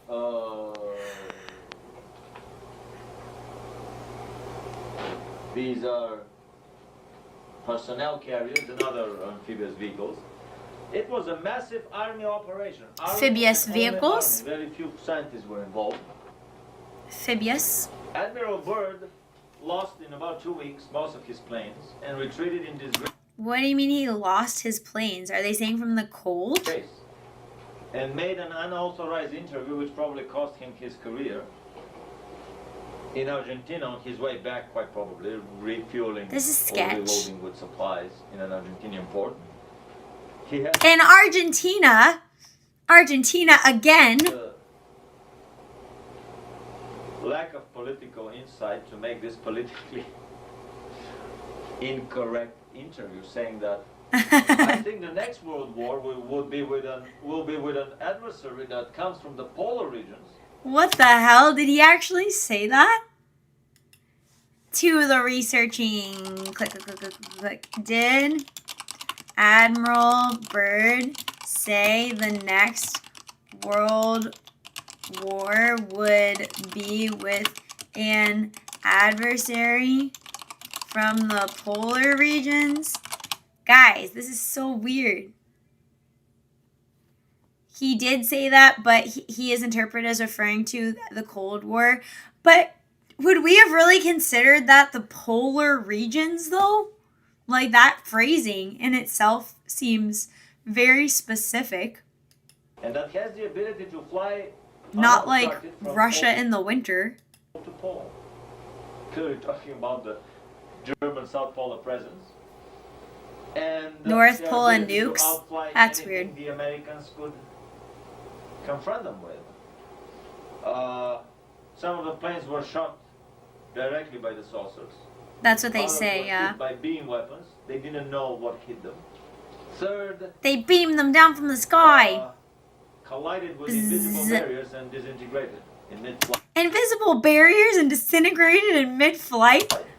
They hit the wall. By reports of other planes nearby, which was obvious. Where is he getting that, though? I don't know where he's getting that. That the Germans had already installed the planes did crash, but I was thinking maybe it was from the cold, like the mechanics failed. Force field shields around their colony.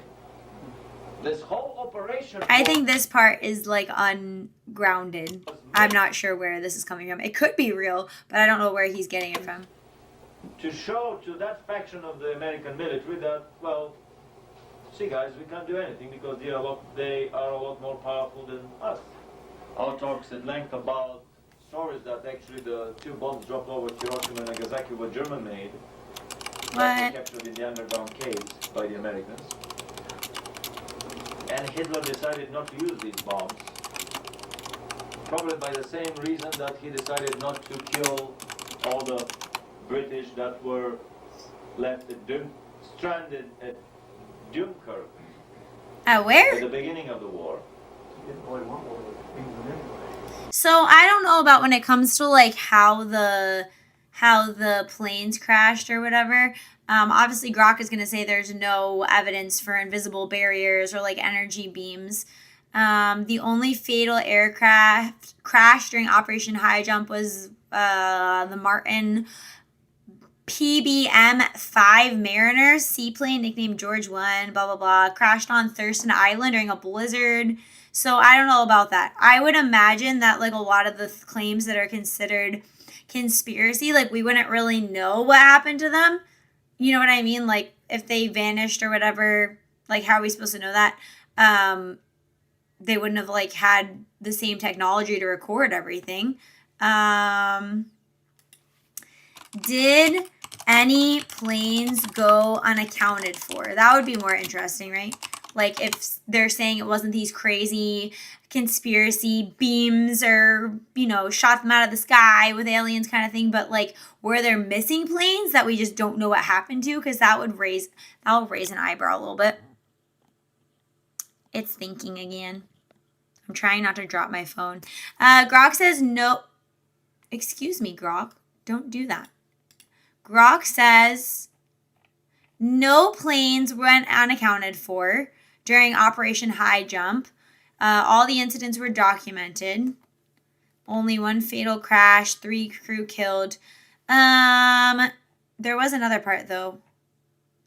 Yeah, nothing was unaccounted for. So, is this the alien deep dive I haven't been able to watch? Oh, yes, it is Close Up Coffee. Grab your coffee and join in. Rewind if you have to. We've been deep diving into Nazis and aliens and UFOs and telepathic communication and Antarctica and what else? Lots of the things. All of the things. Hitler didn't want war with England to begin with. Not only that, but when his generals proposed to smash all the Brits there, he said, no, gentlemen, you're missing the big point. We are not fighting, we are not in war with Aryans. We are not in the business of killing Aryans. My name is Robert Sepper. Robert I'm an Sepper. anthropologist. My published work is available on Amazon, as well as through various So, other major book outlets. Like I said before, I don't totally like endorse every single thing I've seen from Robert Sepper, but I do like a lot of his videos. He has interesting takes that I don't really get to see anywhere else. They're definitely good for like a late night dive into conspiracies. So if you like that, go check out his channel. I'll add the link to the description of this live stream after. But yeah, so that was super interesting. See, he has other Antarctica disclosure, invading Antarctica, and all that jazz. I'm going to switch to something else that I was telling you guys I was looking up. What was it? I was watching the Nick Fuentes and Steven Crowder debate, and I'm almost done with it, but I wanted to pull that up, and I wrote down something as I was listening, like wanted to talk to you guys about, because I think it's relevant to kind of what's been going on with a lot of the like back and forth between what I would say is like the reasonable right and then like the accelerationist ideas that Nick Fuentes has, and kind of a hunch about where he's coming from with that. So let me pull that up.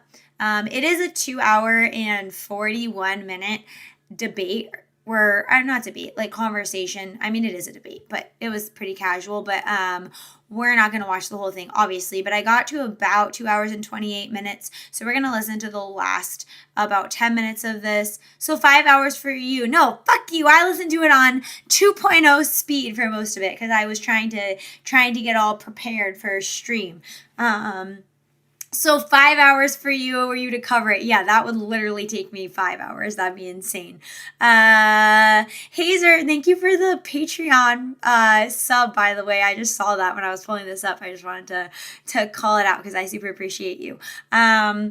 Anyways, Crowder debates Nick Fuentes, Trump has failed and you should vote Democrat. So I really like how throughout this debate, Crowder just does a really good job of steel manning Nick's take. Like, it's not that Nick is actually a Democrat. He's saying you should vote Democrat. He's moved over from saying you should sit out to saying you should vote Democrat for his accelerationist opinion on the way things are going and how he wants to see them end up. We're going to listen, and then I'll talk to you about kind of what I was thinking, some of the notes that I took, and where I think Nick Fuentes gets off with this kind of perspective, if you will.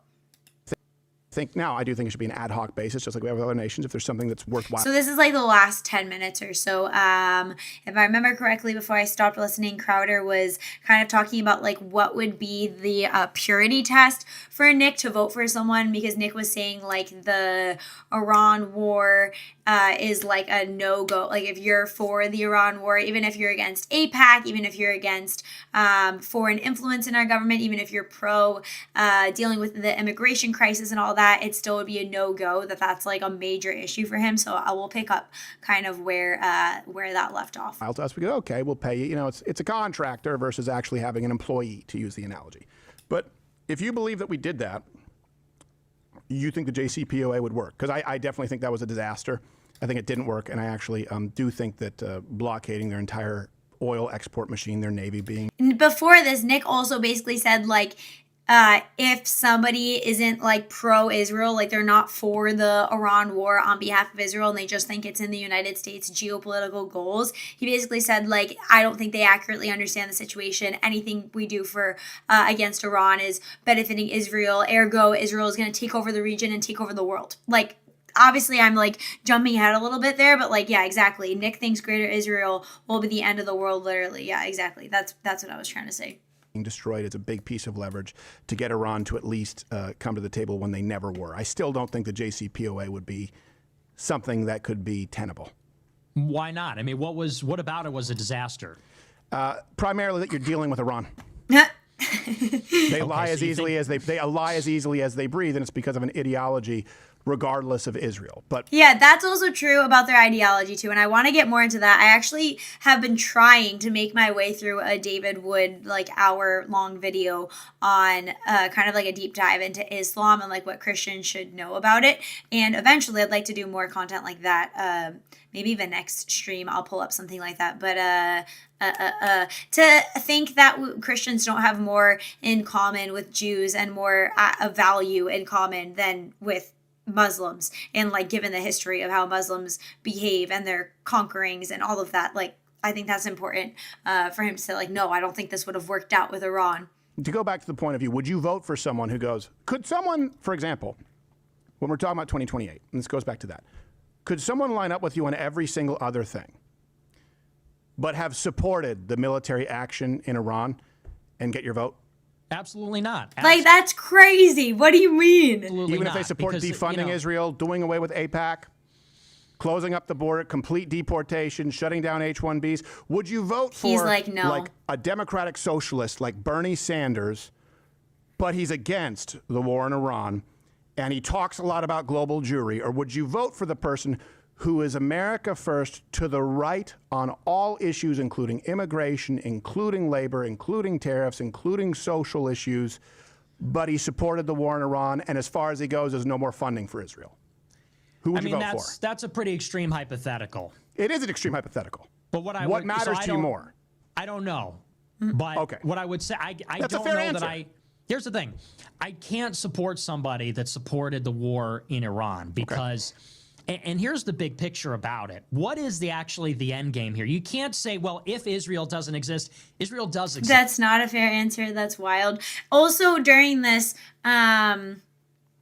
basically, like, this is coming down to the philosophical difference, which I don't think, my big hunch here is, like, I actually think there's an underlying motivation here on Nick's part, and I'll get into that in a second, but coming down to the difference on what happens when you try to, well, number one being, how should you try to move your party over to what you would deem as like a closer alignment of what would be ideologically correct. And then number two is what happens when you take the strategy of trying to vote for the opposition and getting them into power in order to push your party over the other way. And so the argument that Crowder is making the whole time, which would be like the camp that I would fall into, is that as you try to push over to the left, as we've seen, like we're still in a leftist liberal culture, you get the right moved over more to the left. You're not getting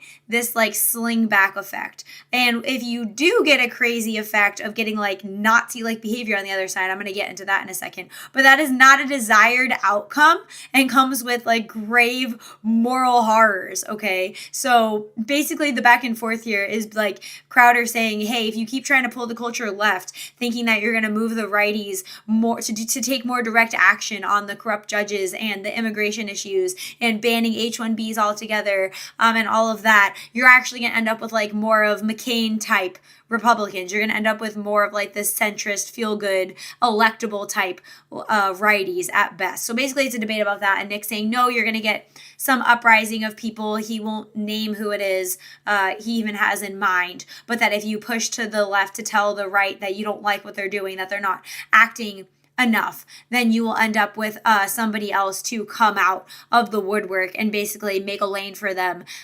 Somebody more radical than, let's say, Rubio or Vance, basically. He's basically admitting to being a one-issue voter. I don't know is humble first hit. Anyone who thinks they know everything. Anyone who thinks they don't know everything. Very insightful. My sub 100 IQ Wolfu. I have to retake my IQ test, okay? And they have existed, and they have nukes.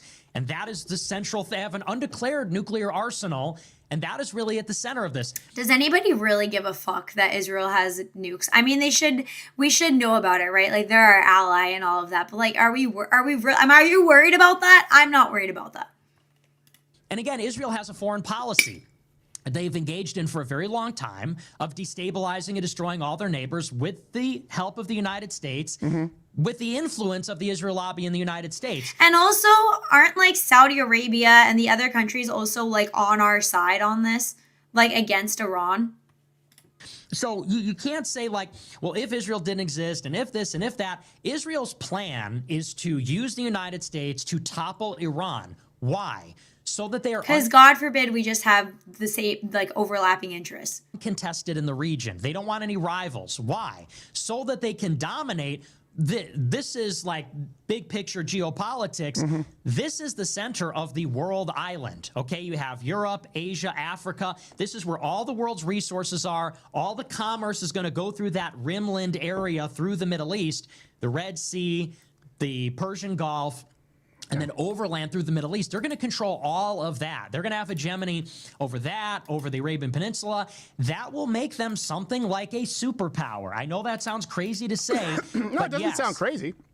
It doesn't sound crazy. I don't deny that Israel has their own selfish interests. And by the way, I think you're misrepresenting my exactly. view. I was making the point where I was saying even if Israel didn't exist, I think you still have to deal with the problem of Islam, its encroachment, its expansion, and I think that Iran is one of the most radical actors in that respect. You can absolutely say like we want to be allies with Israel. We want to have a hand as the superpower in the Middle East while also keeping a check on Israel. Like it doesn't need to be mutually exclusive that you don't say, hey, we don't like when you're doing that or we're going to flex our power over you, which ultimately, like I'm of the belief system that we are in control of Israel. You might say they have undue influence and they run terrible PR for their country and they really don't make themselves look very good, and AIPAC has to stop and all of the unaccountable foreign influence, which by the way is not just Israel, is all these other countries too. China, Qatar, all of that. So, but just saying like it's not mutually exclusive to be able to check a country that we're an ally with in a region that we have self-interest in having an ally in, if that makes sense. I do want to go to chat, but here's my question, because we started this off with, the common enemy. And I appreciate, by the way, you said, I don't know. Because a lot of people would go, well, and they would equivocate. I'm thinking of running for office, okay? I'm thinking of running for office, and I can't stand the Mitt Romneys and the John McCains of the world. All right. Now, I understand we live in a two-party system, and we need to have coalitions. We need to have voting blocks if we want to win the country. So you have to have all this base that have already voted Republican, conservatives right across the board. And we know boomers, okay, people make fun of them, but they outvote Gen Z by a significant margin, certainly millennials. Okay, so my stance is, boomers. Let's say it's me. All right, shut down the border, mass deportations, build the wall immediately, completely shut down H-1Bs. I'd put a $500,000 fee on it in case someone's bringing in the next Elon Musk or Nikolai Tesla from El Salvador, for God's sakes. I don't know. Something that would... Yeah, that's the other thing is like, I do wish that we would do more. I do wish that Trump would be more authoritarian and people don't like I've seen people like, oh, I can't believe you would say that. Like, yeah, I do wish that if we're operating in a corrupt system that he would take more outright power. But it is important for us to balance like that desire with what is actually feasible, given that these are real people with real lives managing a political movement and wave of what would you call it? Wave of consent behind them, or not, or a lacking thereof, while they try to live their lives and make decisions and move pieces on the chessboard. And I'm going to get more into that in a second. But just saying, so like, while I wish that these things would be come down on harder by the right, you do have to consider what you get with the left. And this is not a matter of like, because when I was more on the left when I was younger, people would say like, it's the better of two evils, like between the Democrat and the Republican, arguing like that's why we should have Democrats, because at least you'll get like, some social programs or whatever. Like, that is not what we're talking about. We're talking about what we had pre-Trump, what we had during COVID, debanking, deplatforming, not able to speak freely online, being forced by public schools to get vaccines, being forced by anywhere you worked to get vaccinated, not being able to disclose to schools that a kid is trying to be a transgender, or parents getting in legal trouble, like stuff like that still goes on. We've been pushing back against that cultural war, and it is too dangerous for us to just hand ourselves over to this communist takeover. Like, I fear we're ever going to be able to even get out of it if we allow that to happen. So this is not just like, oh, it's the lesser of two evils. These are two warring ideological parties, okay, within the elite, and one is literally like genocidal for our nation going forward. So you're not going to get out of it if you get into it. Like, the stakes are that dire for allowing ourselves to go left again. Gotta go, but want to say acceleration is dumb, because if COVID overreached, it spur people into a kind of action he wants. I don't know what kind of collapse he's looking for. That is such a good point, close up coffee cup. I completely agree. People so readily forget the Muslims were a hair's breadth away from conquering all of Europe. This is why I need to do a deep dive into that too. Wouldn't affect the multi-million-dollar salary.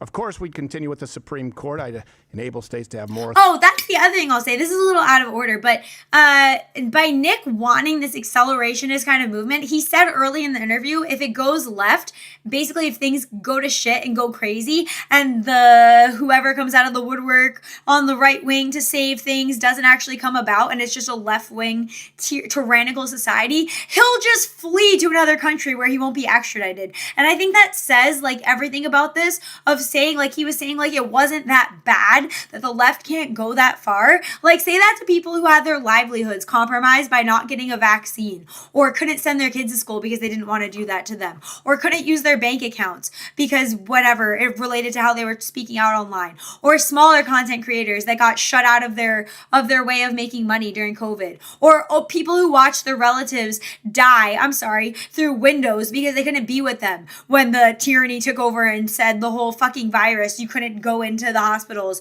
with dying people. Like, that is the most out of, like, oh, it didn't matter. Like, please, it didn't matter. It's very easy to say that when you're contained in your own studio in your house and you got here ahead of time and you have your own platform and you can just flee the country if need be. You get what I'm saying? Just got here and glad to find another base VTuber. I watched this live on Thursday, I think it was. Fuentes is an idiot, not understanding the ramifications of what he's advocating for. Yes, exactly. Welcome, the God Myth. I'm glad you're part of the community. Welcome. Okay, let's keep going. Authorities that deals with abortion restrictions, so I don't know how much more I could do that at this point.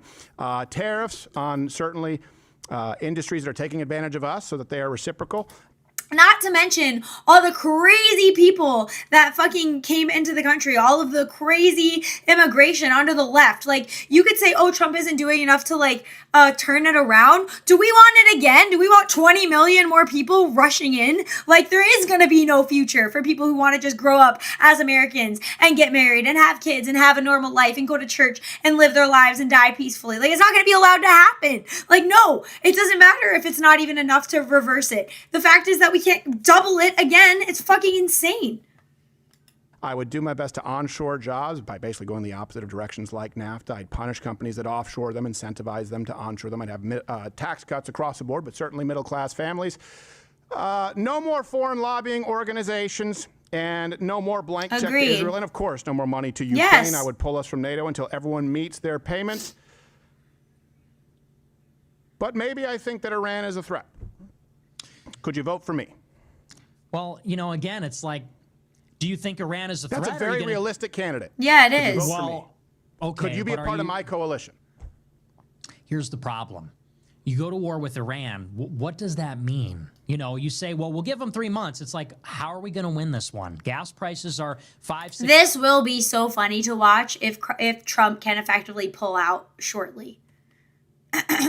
I wish Crowder would run. I wish Crowder would run too. He'd get killed though. Yeah, probably. The brain for president. That'd be great.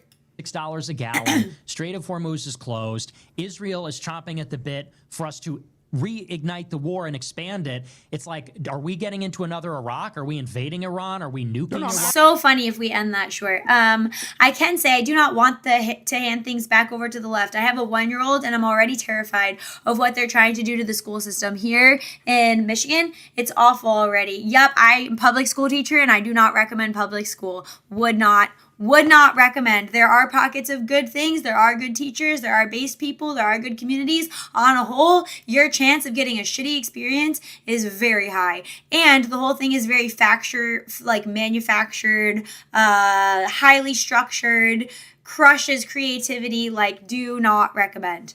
If you absolutely need safe childcare and you'd rather do that than like a minimum wage worker, yes, I think it could be better than that. But I think alternatives are the way to go. Sus as Ven's recommended videos. Wait, what are you guys talking about? What's going on over here? Me, sus, never. My recommended videos. Those weren't my recommended videos. I'm not even logged in right now. Oh, because you said Nick was handsome. He does look more masculine with his scruff. I think ladies will agree scruff is like the perfect level of facial hair, in my opinion, okay? Careful or I'll start calling you handsome too, Virtual. Don't worry about it, Ven, but out of our bromance. Hey, buddy, you're in my chat. I'll insert myself into this if I want to. Okay, well, let's listen. That's a very funny pause for both of them with their hands up like that at the same time. Durr. Asking you all those other things. In other words, no candidate is perfect. You've bitched about the purity test a lot lately. Let's reduce it. I thought this was supposed to be the last 10 minutes of the video. I am working on it. I have a lot to say. Is that purity to say I don't want to war with Iran? I supported the military intervention in Iran. So all those other things. There's a Democrat who was to the left on all those other things, but was vehemently against Iran. Okay, it is true. If I were getting ready and I said, I'll be 15 minutes, it will be an hour. It is true, but we are just trying to keep men on their toes, doing their math, okay? It is just to keep you guys sharp. I will insert myself into your bromance if I want. Venatrix 2026. Wolf time. Iran. Could you vote for me? Could you be a part of my coalition if I want to take back the White House? See, I don't know what the value of the thought experiment is. A war with Iran is not a purity spiral. I'm trying to figure out what matters most, because candidates who may magically appear need to know what the purity test is for 2028, because we still don't have a name or description. Well, I'm saying someone like me, I should meet the purity test, except for, you know what? I'll give it 3 months in Iran. But everything else. Okay. Would you vote for me? Then that's assuming again that you can bomb Iran and then walk away. We're gonna bomb Iran a little bit, but not like. Is that what's happening? No, we're stuck. Could you vote for me? No, I can't. Okay. I need America first. Okay. America first means What if America first is being against Iran? And we're not importing 1 million illegals every year. I got it. That's fair. I understand it. Hey, this is where we have a difference of opinion. It's not the deal breaker for me in the same way that it is to you, but I understand where we line up. Can we take some chats, and can you tell people where the best place is to reach you while we're here, Mass Public? And yes. I do. Hopefully, this is still. I know it got more intense, but respect. Also, I'll issue one correction. I was corrected by a friend who raises horses. It's champing at the bit, and I was saying that for years because champing. What? It's not chomping at the bit. I don't like that. Interchangeable. It's interchangeable. He's a horse guy. He said it's not, but what? He was like champing at the bit sounds so fake. It's got to be chomping. It drives me nuts when you say chomping. I investigated this years ago. Did you? Yeah. So did I. What? Fake news. Swears by it. So okay, all right. Well, I can go both ways. You guys think Crowder would ever have a VTuber on? How cool would that be? If I could petition to get myself onto Crowder's show, that would be like such a like crazy surreal thing. That'd be so cool. Maybe for the future. I would love that. I don't feel like he ever has. Maybe there's a lane there, guys. That could be super cool. I like Nick personally, but something's up with him. I think he's sincere, but he's just too smart for the shit he says. It is chomping. It's just wild to say 99.9% everything you want but Iran war. Nah. IDK, I haven't heard champing. That would be huge for you, Ven. I think he'd be open to it if we could get his attention. Maybe that'll have to be a future project. I don't know what I can offer. I mean, hey, I'm an undercover teacher as a wolf girl because of how tyrannical our society is. That's got to stand for something. He says America first, but it seems accurate to say that anti-Israel is his only focus. He'd be into your insider takes on teaching. Yes. Okay. So as I was watching this, I took some notes and wanted to write down kind of what I was thinking. But basically, the thing I was talking about before with Nick and what his criticism is of the right is that he's going so far to vote Democrat because he's trying to get Trump to go all out and ignore laws and bureaucracy, which in theory, I want him to do that too. I want Trump to be like, fuck you all. You're going to call me a Nazi anyways. I'm going to do what's correct. I'm not going to work within your corrupt institutions. But the difference is I understand why Trump isn't doing that. And you have to think about this too. Trump doesn't need this role as president to become rich and famous and all of that. Think about what his life would be without this. He already had power. He already lived a nice, rich lifestyle. Okay. I do think Trump genuinely cares about making the country better. And I think he's aligned with our values and all of that. And I think he's in this war with the other elite factions. But I'm just saying he's also a person and he's already had how many assassination attempts on his life, I think he's trying to operate, making reasonable decisions where he can. But if you notice, there's also not that there's not that strong of a base on that many issues because yes, the right has their ideologies and their thoughts worked out on the way things should be and right and wrong and all of that. But I also said this before, the right also has a lot more to lose than the left. So they're willing to go not as far to, stand up against things that the left does because they have a wife and kids and family and house and good job and assets. You get what I'm saying? So I think we all need to kind of consider the position we're in, just like Trump, and say okay, what's reasonable to ask somebody in this position to do on the chessboard? So what I'm thinking is okay, well, why doesn't Nick do it then? Why doesn't he run for something? And I think the obvious answer to that, my hunch is we all know why. Because he doesn't feel safe doing so. Think about what his situation has been. It's a lot safer to stay and do your show in your house and be in your kind of, your environment that you already have set up and all of that. Thank you for the sub, Zach Long. What was I going to say? So we're all trying to, whether it's Trump or Nick Fuentes or VTubers who are saying things that are controversial, we're all trying to strike a balance of what we're willing to do, right, for the broader good combined with our actual lives. And so I just feel to act like Trump should do more is to kind of discount that very human experience. And so I feel because of that, what Nick wants is for our Democratic Republic to succumb to its illnesses so that somebody can come in with a platform of authoritarianism, okay? Which I think a lot of those things, like people would even support more authoritarian rule. But the point that Nick wants it pushed to, I fear, would be like, then we would have sufficient demand for like a Hitlerian type of horror show to get things under control. You get what I'm saying? Like the point that he's trying to push it to is insane. Okay. And while I do think that happens in history where things get pushed so far to the left that they sling back with a Nazi effect, like that is a moral horror that we should not want.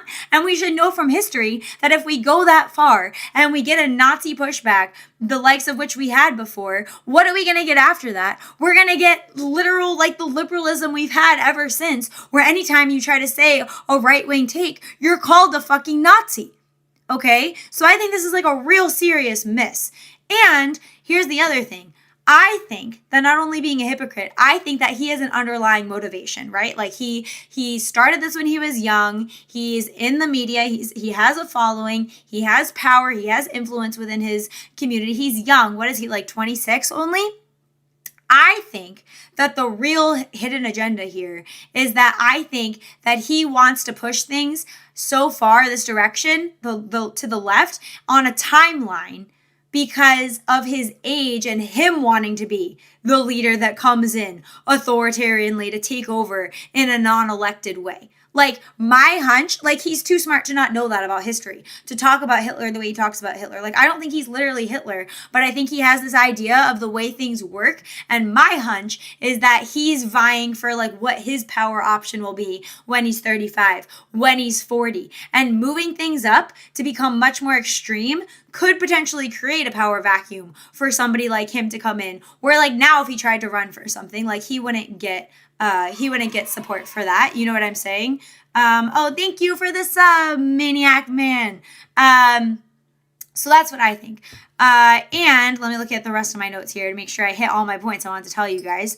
I think what makes him like this underlying motivation that I'm seeing, right, that I have a hunch, I don't know, but this is what I think. I think what makes that kind of behavior so perverse and wrong is the fact that we can accomplish our goals through the current course of action. Like, we've already been able to drag the culture over, and I think we need to continue dragging it.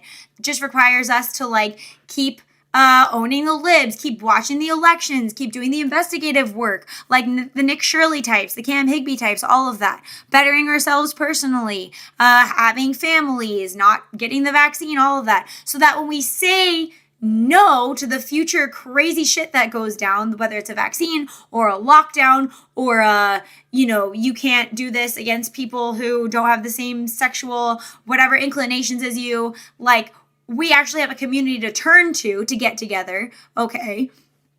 We could be doing all those things. And I think winning the culture war is enough for it to be safe for Rubio or whoever it is to follow to authoritarianly, but like still within reason, be able to deal with the garbage and right the ship. And I don't think we need to get a slingshot effect here where shit has just hit the fan because we've gone so far over to the left that the only way to change it is like a violent backlash, okay?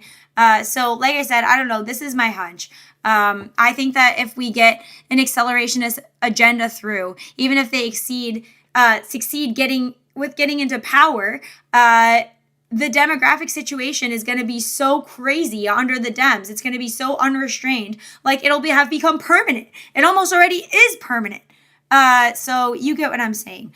I think that we need to keep up in, like, I have no problem with sitting out of elections. I have no problem with us saying, like, we don't like when the right does this, so we're going to try to push back on it or whatever. But the going full on and voting Democrat because you think that, and he even says in this interview, I highly recommend you guys go back and watch this. It was a really good 2-hour kind of fleshing out of ideas here. But he even says, in this interview that we're taking a massive risk. He's just saying kind of in like a doomer way that things are so bad, the right is never going to get it right, that like, Hail Mary, let's just do it anyways, is basically what he's landing on here. Okay, so yeah, that's basically what I gleaned from this. So basically accelerate systemic breakdown, create power vacuum, fill vacuum, exert authority. Yes, that's what I think. Is Nick even legitimate? Pretty sure, or was sure he was a plant to make us look bad. That's the other thing. Like, that's kind of what I thought before. But then on top of that, this is my next hunch that I have about him. Dude is such a contradictory piece of shit, claimed to be a white nationalist and doesn't mind Dems inviting in the third world. And then when the police show up at him at his house saying he's a white extremist, he says, I'm Mexican actually, which is like such a like bitch move to take. It really is about the culture. Culture moving more right is what is going to motivate our politicians to feel safe enough to do what we want. Yes, I think that's absolutely true. And I feel like that's even what we had in the past, you know, like under Clinton, like they did horrific things, you know, with the, what's it called, NAFTA and all of that. But like, at least there was like the Defense of Marriage Act. At least the boomers used to be like, yeah, I'm okay with like you being a lesbian or gay or whatever, but like keep that to yourselves. Like, you know what I mean? Like the amount that the culture has been dragged the opposite direction. Like we really need to take it back and drag it back, and it will work if we're able to do that. So if Nick gets his way, he will move the culture left. Exactly. That's what I'm saying. Okay. Also I saw before, sub to the channel. Yeah, the L is being cut off. I don't know. I have to download my alerts and hopefully re-upload them in StreamerBot and fix that whole situation. Okay. The other thing I was going to say is I fully intended to play Mass Effect today because I did not play last weekend. But if I could be real for a moment, it has been quite a tough few weeks at work as the year wraps up. And then like all of this kind of shit hitting the fan with my whole streaming thing breaking down and spending hours trying to like set up my alerts and all of that. And to be completely honest, like my brain is like pretty fried and I don't want to just like zombie through a game for you guys, so I'm sorry. I was going to play it today. I promise I am going to get everything worked out on Rumble Studio and with the alerts, and also I will be playing Mass Effect and I really want to finish it. Promise. So sorry if you're looking forward to that and you're disappointed. Summer is coming up soon for me, and I also will be trying to stream I'm thinking maybe 3 times a week, maybe at least 2 times a week. I'd like to do more playing on my streams, still touching on the spicy stuff and news and culture and all of that, but getting more playtime in and seeing you guys more regularly throughout the week would be fantastic. So that's what's on the horizon. Just a few more weeks and then more streams, more content, more multi-streaming, and also getting channel points up and going. And just, I have a vision, okay? I just don't have enough hours in my day to complete it at this point, but we will get there. Yeah, so that's the situation. Thank you guys for tuning in today. I hope that was interesting. The Nazi stuff was like super fascinating. I also would like to do more alien stuff, Islam, chill unplanned gamer streams sound good too. Yes. Also more like fun, you know, I even could potentially, this is like going out on a limb for me, but I actually think I could potentially even be convinced to do like a drunk karaoke type stream. To be honest, I think now that I started streaming again, I don't feel like as nervous as I used to feel. And I think that could be like super fun. Or like playing games together. Like I've seen where people will play like Jackbox games together. I don't know exactly like what the security of that is, because I'm pretty sure when you play a Jackbox game, people join with their phones. But I think you can do that. I need to look into that. But that would be super fun if I could like make a Jackbox game on my browser and then share I think I could do that, and then share the code, and then you guys could join. Like I wonder if there's a limit on how many people could join, because that would be super fun. So just like stuff like that, if you guys have other ideas too, you know, feel free to add your ideas to the Discord. I am always lurking when you send stuff. I try to look at it. I will turn that into an AI animation, FYI. That'd be great. I would love that. That'd be so fun. Yes, Jackbox is pretty secure. Oh, great. Would you guys like doing that? Would that be fun, or is that like overdone? Because if you would like doing it, I would like doing it. I think that would be fun. Also, thank you so much if you donated, if you tipped, if you chatted, if you hung out while my stream was broken at the beginning, or if you became a patron. I just saw another patron, Hazer. Thank you for becoming a patron. That is so kind. I will be putting some at the end of my streams and videos. I'll be doing like a list of members of Patreon and also of my amazing mods. I'll be putting them all there for some acknowledgement. So yeah, it's good in small amounts, but it can get boring fast in my limited experience. Oh, maybe just like a quick thing at the end of a stream would be good for the Jackbox then. Just like a casual situation. W mods, W patrons, you guys are great. 2 donors, happy day. The stream almost broke, but it was all good in the end. I will also try to do the IQ test. Yeah. So, thank you so much for joining me. I hope that you guys have fun and that you have a great rest of your Saturday and your weekend. And I'll see you around the Discord, and I'll put some links in the description. And yeah, I think that's all the things. Okay, I'm gonna stop yapping and play the good music. And peace out, Cub Scouts, Wolf Boys, and everyone. Okay, have a great rest of your night. Peace and love, y'all. Bye bye.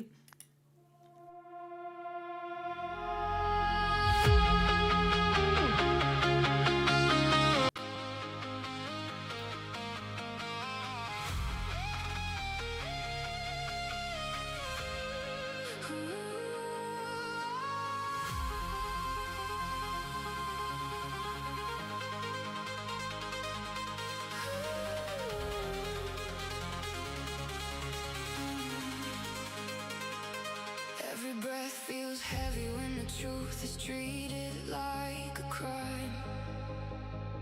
Living honest in a world that forces you to toe the line. They twist the words, they sell the fear. They keep the masses blind. But deep inside the fire's growing, and it's burning through my mind. Purple flame is rising up, no more bending to their game. Anger turns into rebellion, and the rebellion calls my name. Sick of the poison, sick of the chains they wrap around our souls. We carry this weight too long, now we're ready to let it go. We're coming to life, turning the tide in this crusade for truth. We're coming to life. Chubby's right.